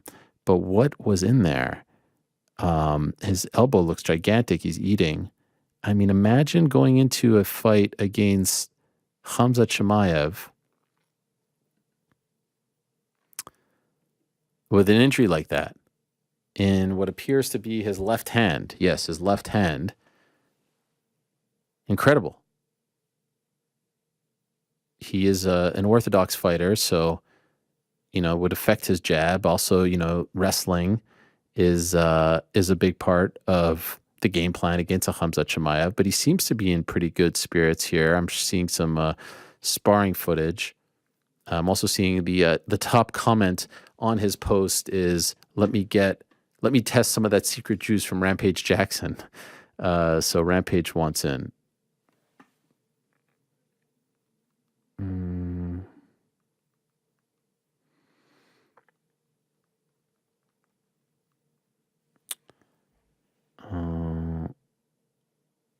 Yeah, this is interesting stuff. Platinum Perry in there, all kinds of people. John Anik. So this is coming up in a matter of moments here. Paulo Costa, I don't know if he's talked to anyone else today, but gonna address this situation, and I suppose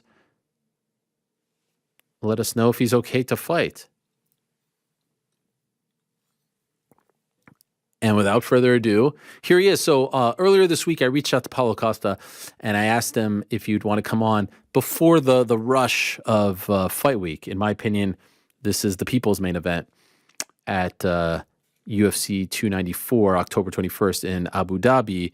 And we were good to go as of Saturday. Unfortunately, yesterday I found out that he was unable to join, and I totally understood. And then today I see the news regarding his elbow, and I thought maybe that's why he couldn't join us. And then I get news in the middle of the show that he is in fact going to join us. And so what a nice surprise this is. Is he there? Paulo Costa, aka Borrachinha, is he there? There he is alongside Captain Eric. Hello guys, how are you? What a nice surprise.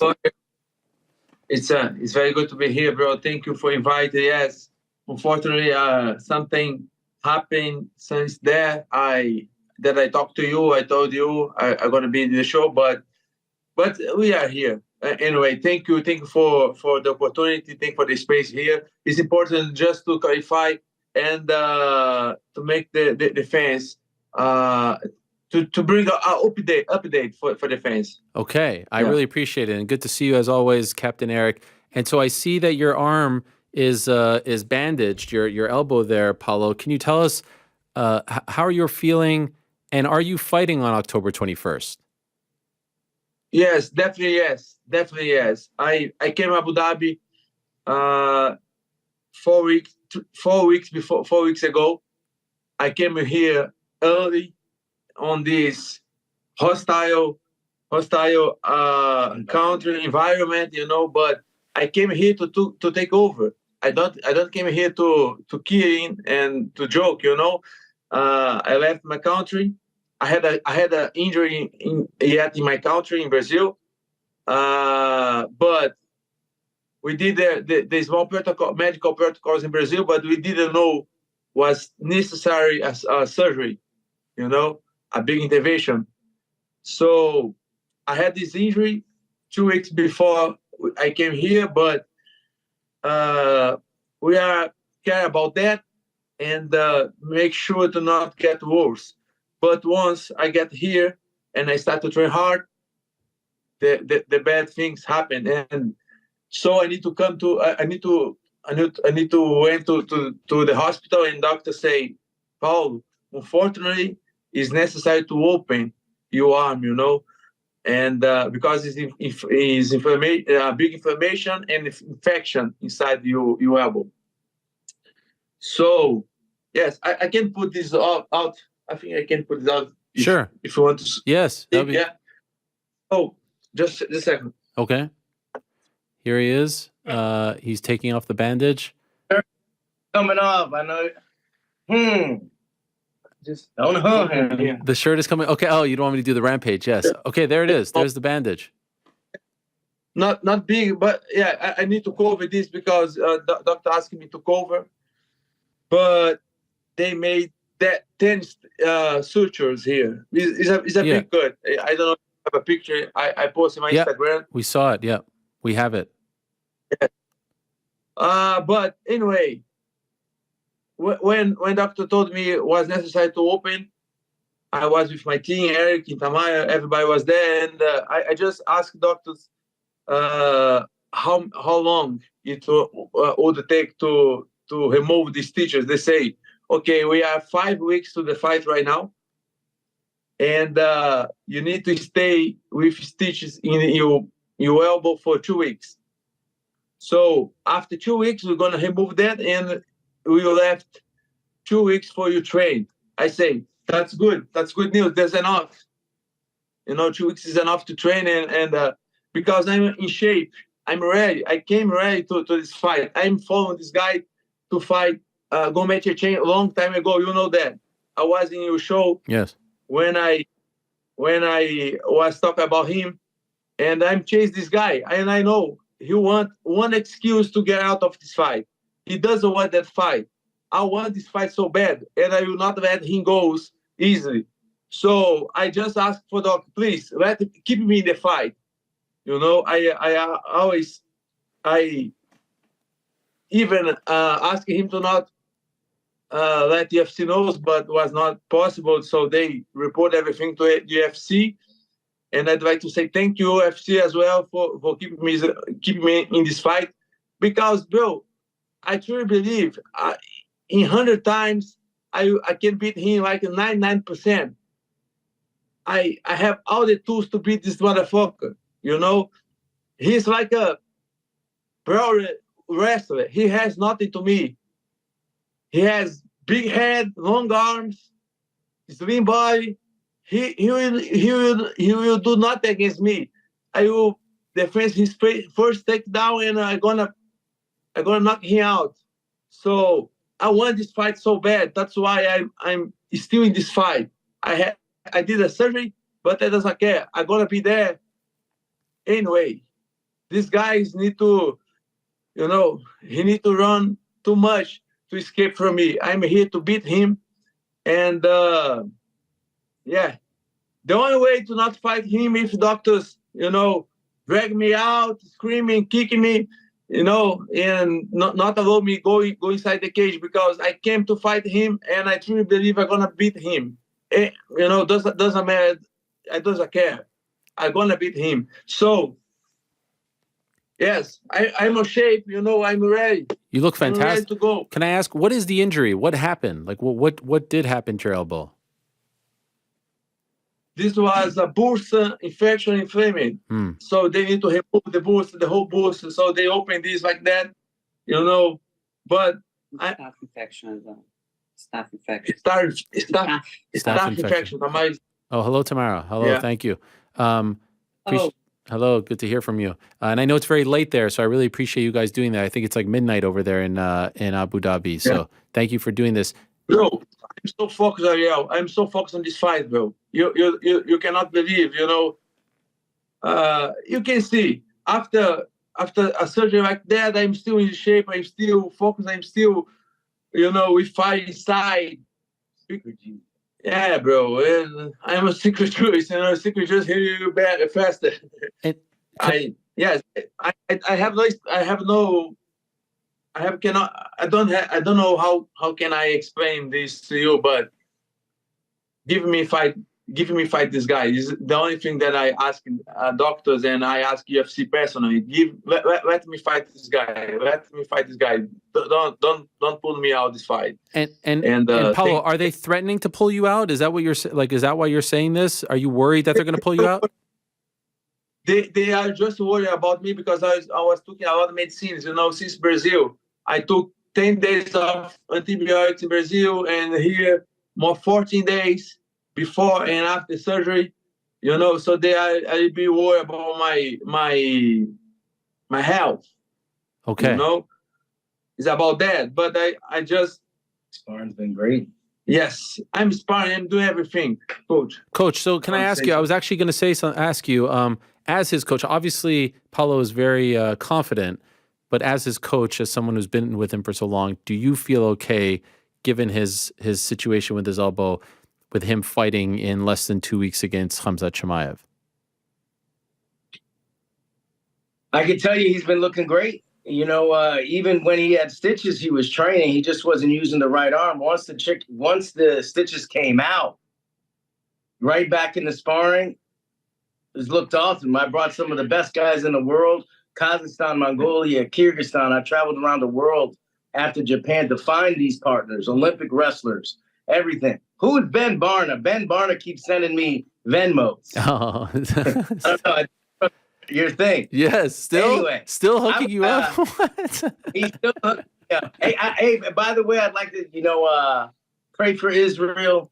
Thanks. I know they're going hard. I know what's going on. And it's insane. And, but as far as, we've been in Abu Dhabi for a month, and this is the biggest fight in the history of the UAE. And let me tell you, I tried to take the high ground because Dominic Cruz, as you know, Aljamain brought it up on your show, confronted me about hyping up fights for my fighters. But Khamzat has stepped over the line by DMing Paulo's manager and future wife about Israel's vulgar act against Paulo. And I disapprove 100%. And he has awakened the Paul Heyman in the captain. And let me tell Team Khamzat, you're fighting personal. This is personal right now. You're fighting a different type of beast incarnate to be saying things like that. And now at UFC 294, you shall be beaten, victimized, and conquered by Paulo Costa. And the only logical reason he's still undefeated is because he's decided to not show up the scales against Nate Diaz. Yes, we came to enemy territory. Yes, we came to train in your country. We trained at your new gym, the Khabib gym. And Paulo's going to beat you in Etihad Arena that your king owns. This isn't the first time that Paulo's been thrown to the wolves. The UFC threw him to Johnny Hendrick, former UFC champ and NCAA Division I champion. They threw him against the Olympic silver medalist and world champion Yoel Romero. He fought the former UFC champion in Rockhold. And every time they threw him to the wolves, he's become leader of the pack. So even with one arm behind his back, it's not Paulo locked in the cage with the wolf. It's Khamzat the wolf that's locked in the cage with Paulo. And I'd like to say congratulations on becoming a UAE citizen, leaving the beautiful country of Sweden, the homeland of Chechnya. We see him living large. They stayed at our same hotel. They pulled up in G-classes. They pulled up in Escalades. Well, I hope their people bought him a private jet because I have a proposal. Okay. Winner of the UFC 294 fights for the middleweight title, and the loser leaves the UAE forever.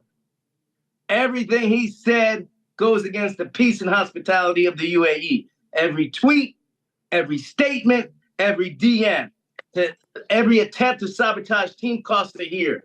And it's like adding lava to a dormant mountain and getting hotter and hotter and exploding. And the red hot lava blowing down the mountain, destroying everything in its path. All the Khamzat fans, all the Paulo haters. It's But let me digress. I love that. This is good. This is good. This is so. I want to go back to something that you just said. So I saw your tweet about this, Paulo. Did he DM your girlfriend, your future wife, and what could you tell us what he said, and why has this crossed the line in your opinion? Yes, because what my wife has in common with this, this is me and against him. What they are trying affecting me by her. This is very low, something that I'm pretty sure. I'm 100% sure the Muslims guys does concern about that. Don't agree with that. This is they does approve that for sure, and this is yeah, this is haram. By the way, the biggest part of that statement was, "Are you married? You called tomorrow your wife. Did you guys get married? Did I miss something? What's happening?" Future. Future. Okay, sorry. I got so excited. I wanted to say Mazel Tov. No. Yeah. No. Okay. But it only shows how scared he is. He was try affecting me.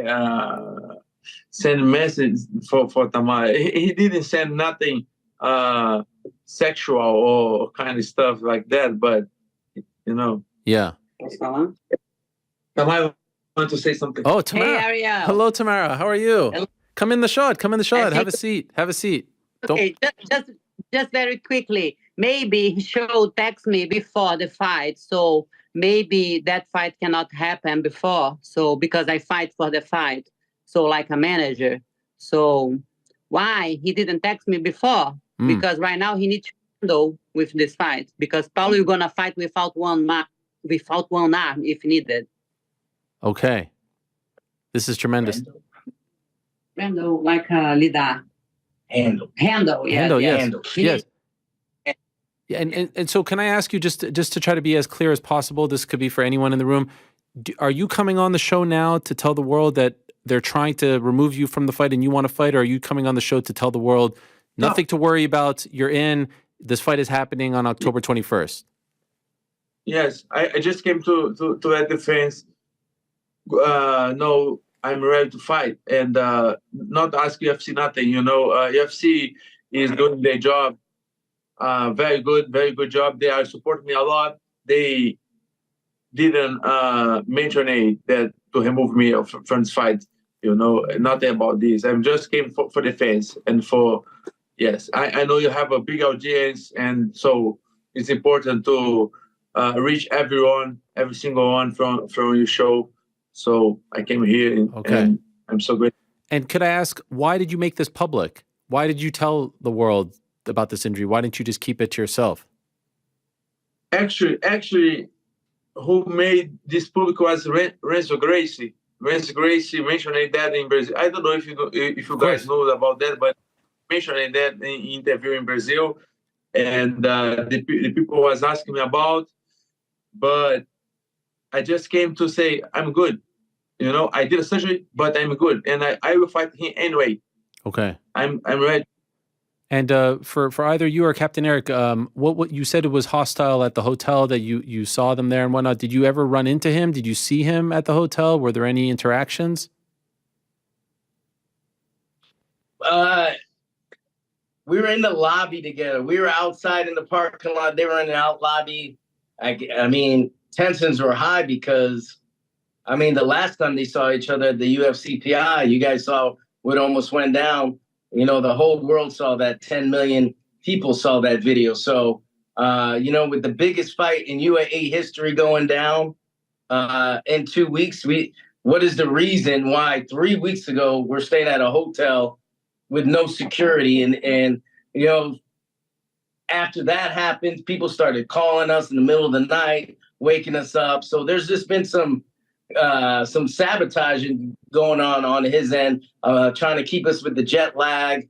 But it's not going to work because this time we came out super early to right what was wrong, what happened last time we came out here to Abu Dhabi.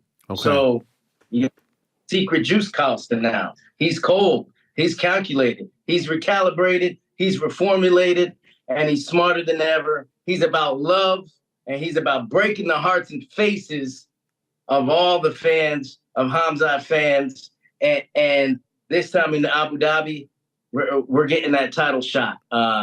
And stay tuned. And Khamzat, he could sell his soul and go haram, but his winning streak will be erased by the BLF, Mr. Secret Juice, the eraser, Paulo Costa. Okay. Thank you. Yeah, sorry, I need to go. Okay. Rest. It's so late. Yes. Can I ask one last question? One final question. Have you been told that if you win on October 21st, you're getting a title shot? Yes. I truly believe. I hard believe in that. Okay. Much love to you, Paulo. I hope everything goes okay. Hope to see you October 21st. Thank you, Captain Eric. Thank you, Paulo. Thank you, Tamara. All the best. Thank you, guys. Take care. Mazel tov. Thank you. Mazel tov. Wow. That was something. I mean, that was craziness. Wow. This is unbelievable. So yeah, this comes out earlier today. I see it, and I wasn't quite sure, because like, why is it coming out? Does this mean? And even from the vibe there, I wasn't sure if like he seemed a little bit distressed. Is he trying to tell us, don't worry? Is he trying to tell us, no, keep me in? That was fascinating stuff. I mean, how could you not love Paulo and Tamara? And then Captain Eric with the long Paul Heyman-esque spiel. What did you guys make of that? GC, what did you make of that? Yeah, I mean, it's interesting to hear. Like, it feels like this is something that happened, and now, like, after talking to the UFC, like, he's trying to get out in front of it. Yeah, I wonder why he got out in front of it to begin with. Like, why did he put this out? He said Renzo Gracie put it out. Maybe in an interview locally. I didn't hear anything about this. New York Rick, you have your finger on the pulse. Had you heard about this beforehand? There may have been whispers about Paulo, but it seems like it was sorted, and then this felt like a bit of damage control. I'm wondering how he's feeling right now. I'm doing a little investigative research. Yes. He obviously had the bandage on right now. In his latest Instagram post, he was at the NBA does the Abu Dhabi games. Oh, yeah. This past weekend. And he was there, no bandage on either elbow. So. By the way, did I screw up or was it on the left in the video? Or am I? No, it's on the right. It's on the right? In the video, not this video, not today, like in the Instagram or maybe. Yeah, like here. We have one right here where he's eating watermelon. And that's definitely on the right, yeah. Okay, so I screwed that up. Yeah, but I mean, like, see, like this looks really bad. Like, if this was only 3 weeks ago, that seems surprising. Got the stitches on, can't even bend it. But I'm also no doctor, so. No. I mean, wow, look at that. What a bummer it would be. I mean, would you be surprised if UFC was concerned about this? Oh yeah. It seems not ideal to have somebody in one of the bigger fights on that card injured, but. He's saying, I'm ready to go. I think fans want to see that fight so desperately that if he's signing off on it, if he's saying, look, I'm ready to go, let's do it. I mean, that to me, like I said, is people main event. That's the fiercest rivalry. And plus, we haven't seen Khamzat fight since September of last year. Yeah, I mean, I think we'll see Khamzat fight no matter what, right? Like Yeah, but I don't want to see him against like a late replay. You know what I mean? I mean, obviously seeing him fight is fine, but this has been the problem. Yeah, it's always something, right? Khamzat. There's always something, and then it deters the idea of him jumping up and getting a title shot. And if it happens again, I mean, it's just a failure of epic proportions at this point. Like, yeah, because we had to wait. You remember he was on the show when he was like close to signing the deal, and then was on the show after signing the deal. He's like, I want to fight in August, he was saying. I want to fight, and I have to wait till October. I feel like we've been talking to him about this fight since March, April. Remember, he was upset, and then he got the deal, and then he was close to the deal, then he got the deal. Oh, my gosh. Well, then they've had beef forever, so. Yes. Yeah, I'm deep on these NBA videos that he was at. Feels like they're not fully showing the right elbow, but it's bending. It looks all right. I feel like he's going to be good. Oh, my gosh. I hope this fight stays together. Oh my God, please! Oh, it has to happen. Yeah, no, I mean, that is a crazy turn of events. But I appreciate him coming on. Thank you very much to Paulo and to Tamara and to everyone who made that happen. Let's see how this progresses. Do we want to quickly recap the weekend? You had another big weekend there. Yeah, let's do it. I mean, obviously, we already talked about the amazing victory that we had, the parlay pals. But we can get into my bets real quick. Yeah, I mean, we do good on the singles, do decent on the parlays. Unfortunately, we lost the Felipe Linzai and Cutelaba fight, so that hurt one of them. But, we go 2-1, and, just another day at the office, I suppose. Another winning week. That is now 12 of the last 14 weeks. We have had winning weeks. We are now up almost 16 units on the year. Closing in. I mean, knock on wood. Hopefully we can keep this thing going. Closing in on 100 units all time. We are now at 93. So hopefully we continue going onward and upward. I'm not the only one that had a good weekend, though. Got to shout out a couple big hitters because some of these are absolutely crazy. Okay. What do we got?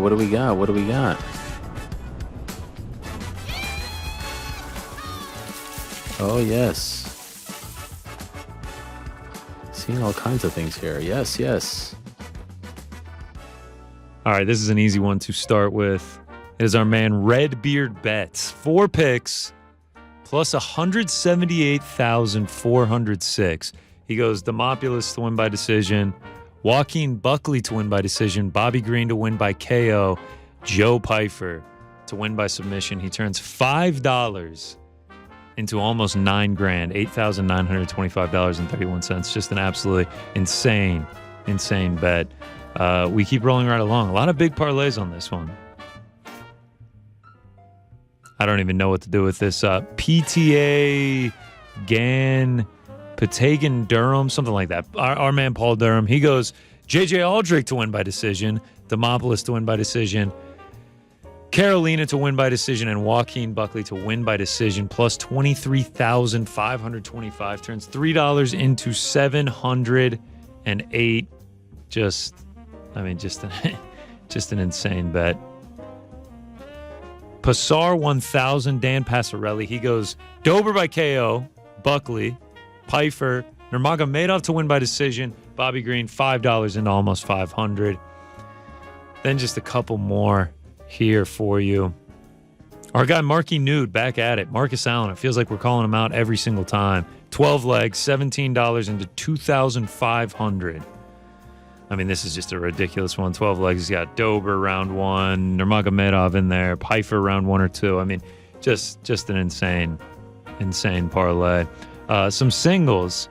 Got to shout these out because these are absolutely crazy. Pepe Silvia, 716. 716, nice, July 16th, great date. Joe Pyfer, submission, plus 600, 200 into 1,400. Joe Pyfer, submission, round 2, plus 3,100, $250 into 8,000. Why he went $50 more on submission round 2 than just the submission just really showed his confidence. Insane stuff. And then last but not least, it's actually not a big hitter. It is it's a bad beat. Our guy Isaiah, he took Bobby Green to win by knockout in the first 30 seconds of round 1. It would have paid out plus 20,100. Unfortunately, 2 seconds too late. Bobby Green knocks him out 32 seconds into the first round. Wow. That must have hurt. Dang. But congrats to all of them. I mean, some crazy slips for an Apex Bellator weekend. Yeah, seriously. No. By the way, freaking Forrest, we got the draw, but we had the freaking. I know we should have. Actually. Thank you, Frank. Thank you. Actually, not gonna lie, I forgot to put that bet in. Oh, okay. I was sweating it for you because honestly, I wanted the draw. I didn't care if it was 0-0, but then I was thinking about yours was they have to score 1 and Lee Wood wins, right? Yes. That was the thing. That's what I kind of threw out there. I actually, I never ended up. Okay, perfect. So I don't feel bad. It's actually, it's good. I was happy about the draw, but that's the kind of person I am. I was upset about the parlay, but I guess I appreciate that. It was a big draw on the road. You know, dare I say, last year they don't get that draw. You know, they crumble. That's true. Why are you laughing? I agree. They come a long way. This time last year, 4 points. I think 33 or something. No, it was like 21 goals allowed.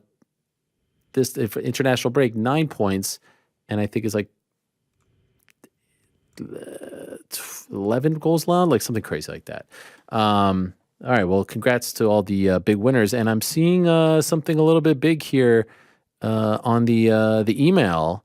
I got this in the middle of the show. This is kind of crazy. DAZN announced star-studded talent lineup for exclusive X Series 010 live shows. I do believe that is referencing the card this weekend, headlined by, well, I should say the double headline? I need to get that right. It is KSI versus Tommy Fury in Manchester, and also Logan Paul versus Dylan Dennis. They are calling it the biggest night in the history of crossover boxing. And I'm reading here, the biggest night ever seen in crossover boxing will have a heavyweight talent team to match, with stars from the world of sport, music, and television all forming a part of DAZN's exclusive worldwide coverage. A sold-out AO Arena in Manchester. Is that the same as like AO, like my kids say? AO. Yeah, the same. Cool. Plays host to a historic night of action as KSI clashes with Tommy Fury and Logan Paul goes into battle against Dylan Dennis, exclusively live on DAZN pay-per-view. Of course, that's on October 14th, this Saturday, beginning at 2 p.m. Eastern. And DAZN's coverage will deliver a knockout punch from the first bell until the last, with several big names involved, including, my eyesight sucks at this point, Ariel Helwani? What? That's pretty cool. I know that guy. Sick. Big W. Is that W DAZN? At W in the chat, bro. W DAZN. Oh my gosh, you know yourself. Including Ariel Helwani, Chris Eubank Jr. My guy. Oh, jeez. I'm going to put in a good word. Yeah, don't Tell him. Jesus. Let him know. Here we go. And Bugsy Malone, all taking to the mic across 2 not-to-be-missed shows. Wait, am I working 2 shows or 1 show? I think it's 1. If not 2.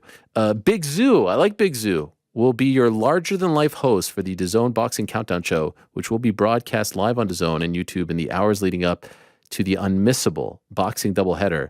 Zoo will be joined by co-host and reporter Roman Kemp, who will be bringing viewers a host of interviews with celebrities in attendance at the historic evening of crossover boxing action. Zuhair Hassan, better known as Big Zoo, is an award-winning British chef. Seems like the British version of Action Bronson, perhaps. We got Roman Kemp, okay. Bugsy Malone. Joining Bugsy is Deji, Mike Malajak. I know he's from Impulsive, right? Yeah, he's his co-host. My guy Ade, Nada, Chris Eubank, Virgo. Meanwhile, jetting in from the United States. How about that? Jetting in from the United States will be combat sports legend, guys. Did I become legend? Ariel Helwani, the star and host of the wildly popular MMA program, popular MMA show. Okay, it doesn't say the show. It's fine. That's cool. It's all good. Helwani will be DAZN's in-ring interviewer, bringing fans those iconic first interviewers with fighters just moments after their bouts. Helwani will also join commentary team for key fights during the card. How about that, guys? And leading that commentary team will be none other than Todd Grisham, the voice of the X Series, who will once again guide viewers on DAZN pay-per-view through all the action. He'll be joined on co-coms by Jonathan the Coach Coachman, my old friend. Let's go. As the we'll pair, get back together. I mean, this is great. Look at us coming together, right? I mean, what's better than this? Perhaps a symbol for the world. And Olivia Buzaglo will also be joining us, an exciting new and young sports news presenter and football host. Wow. This just came through the wire, guys. I guess we're going to Manchester. We're going to Manchester? Frank, breaking news. We're going to Manchester. Wow, was that the remix? Was that the remix? I heard that. It was like... That was a remix. I love it. But even more exciting than all of that, not only am I going to Manchester, another member of the team going to Manchester as well. GC! Making his debut in England, the UK, Europe? No, not Europe. Damn it. Yes, you were in Europe. I mean, I've checked yes, that's right. on this from very the show. That's from right. That's right. I got very excited. No big deal. Yes. I mean, that's a big deal. Debut in England, debut in the UK. I mean, I'm buzzing. There's no other way to say it. That's the best way to say it. You're buzzing. There's absolutely no other way to. I mean, we're gonna get a real English breakfast. Wow, we're gonna do it all. Tesco meal deals. Oh my god. Nando's. I've heard so much about Nando's. Oh I mean, yes. I'm buzzing. That's the only way to say it. We doing a show? We're doing a show on Wednesday live from Manchester. Where? That's TBD. When? Same time. 1 p.m. Eastern, 6 p.m. in the UK. There it is. That is amazing. Manchester is blue. There is no doubt about that. I mean, look at that. 2009, the little details, the nose instead of the boat, the fist. Yes, live from Manchester. Spread the word. Wednesday, October the 11th at 1 p.m. Eastern.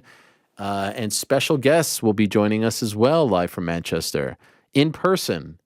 This is going to be fantastic. And then I'm going to be a part of the coverage and the broadcast. Thank you for inviting me into your world, crossover boxing fans. This is going to be very fun.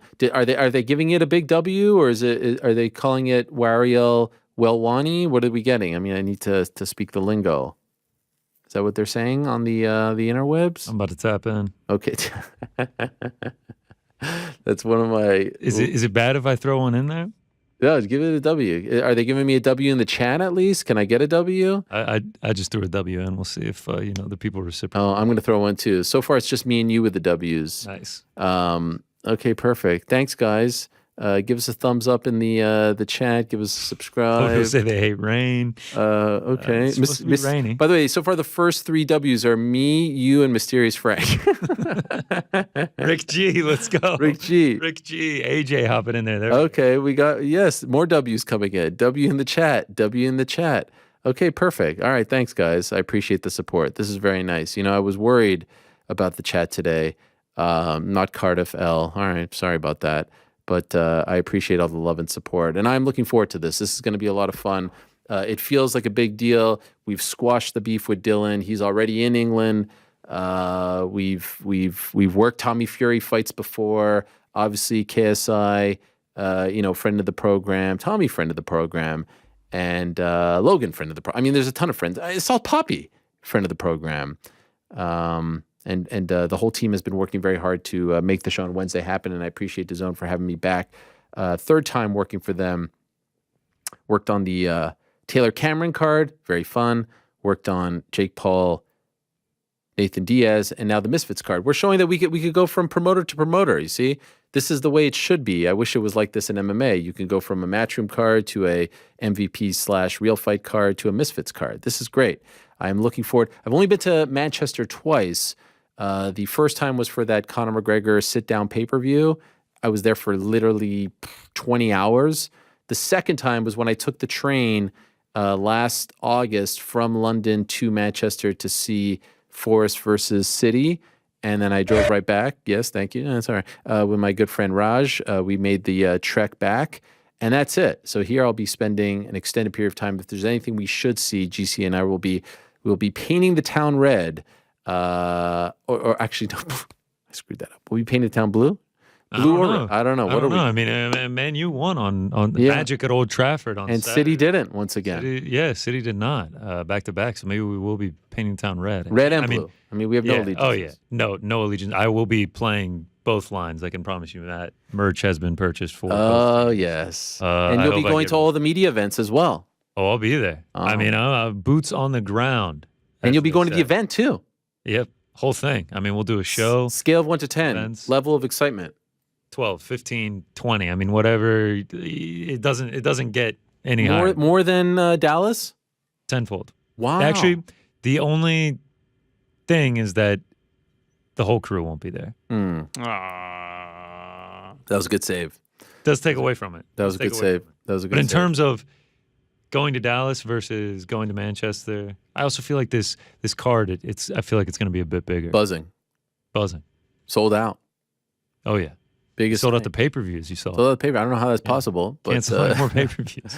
I don't even know if you want to tell people that. There's not enough TVs. Right. Not enough devices, not enough streams. It's going to be fun. I'm looking forward to it. GC's looking forward to it. We fly out tomorrow, and we land Wednesday morning, and then we'll do the show Wednesday night. So stay tuned for that. It's going to be great.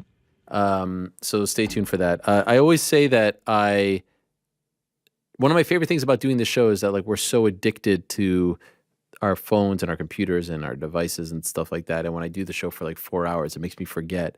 I feel a lot better right now than I did at the beginning of the show, but I know that once the show's over, I'm going to go back into reality. But I do want to thank the show, thank all of you for spending the last 3.5 hours with us, and to the guests on today's show, because I was able briefly to forget reality, and that felt really good. But now I'm starting to remember that reality is not very good right now. So I hope that there are good updates. I don't think there will be, but hopefully better days ahead. And I appreciate everyone for indulging me and for, I think, remaining positive for the most part, and for spreading that love.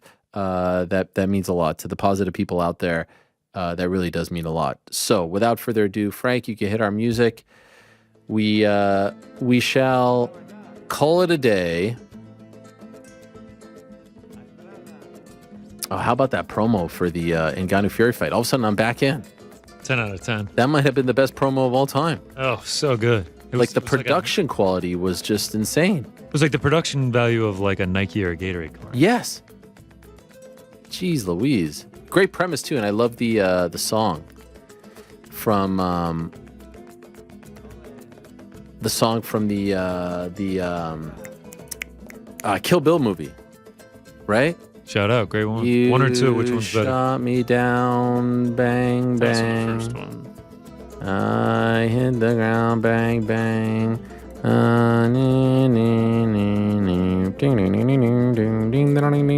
Remember that? Yeah, but it did predate Kill Bill. No, I think it was from the Kill Bill soundtrack, no? It was. Yeah. But that's a older song. No. I think it was like... like the actual recording from... I get what you're saying. No. It wasn't the song like from the soundtrack? I think we're just going to leave this one here. Frank. What a day for you, Frank. By the way, can you get the drop of... I sort of screwed it up. Bobby Green was shouting you out and I spoke over him, huh? Yeah. Well, I have the isolated audio. You do? I'll be able to play that is going to be Make a t-shirt great. with his face. That is going to be fantastic. I can't wait for that. Looking forward to the rest of the week. For now, though, time to say goodbye. Thank you very much, Leah McCourt, Drew Dober, Joe Pyfer, Bobby Green, Cris Cyborg, and Paulo Costa, who joined us at the buzzer. Back on Wednesday, same time, different place. Until they say peace.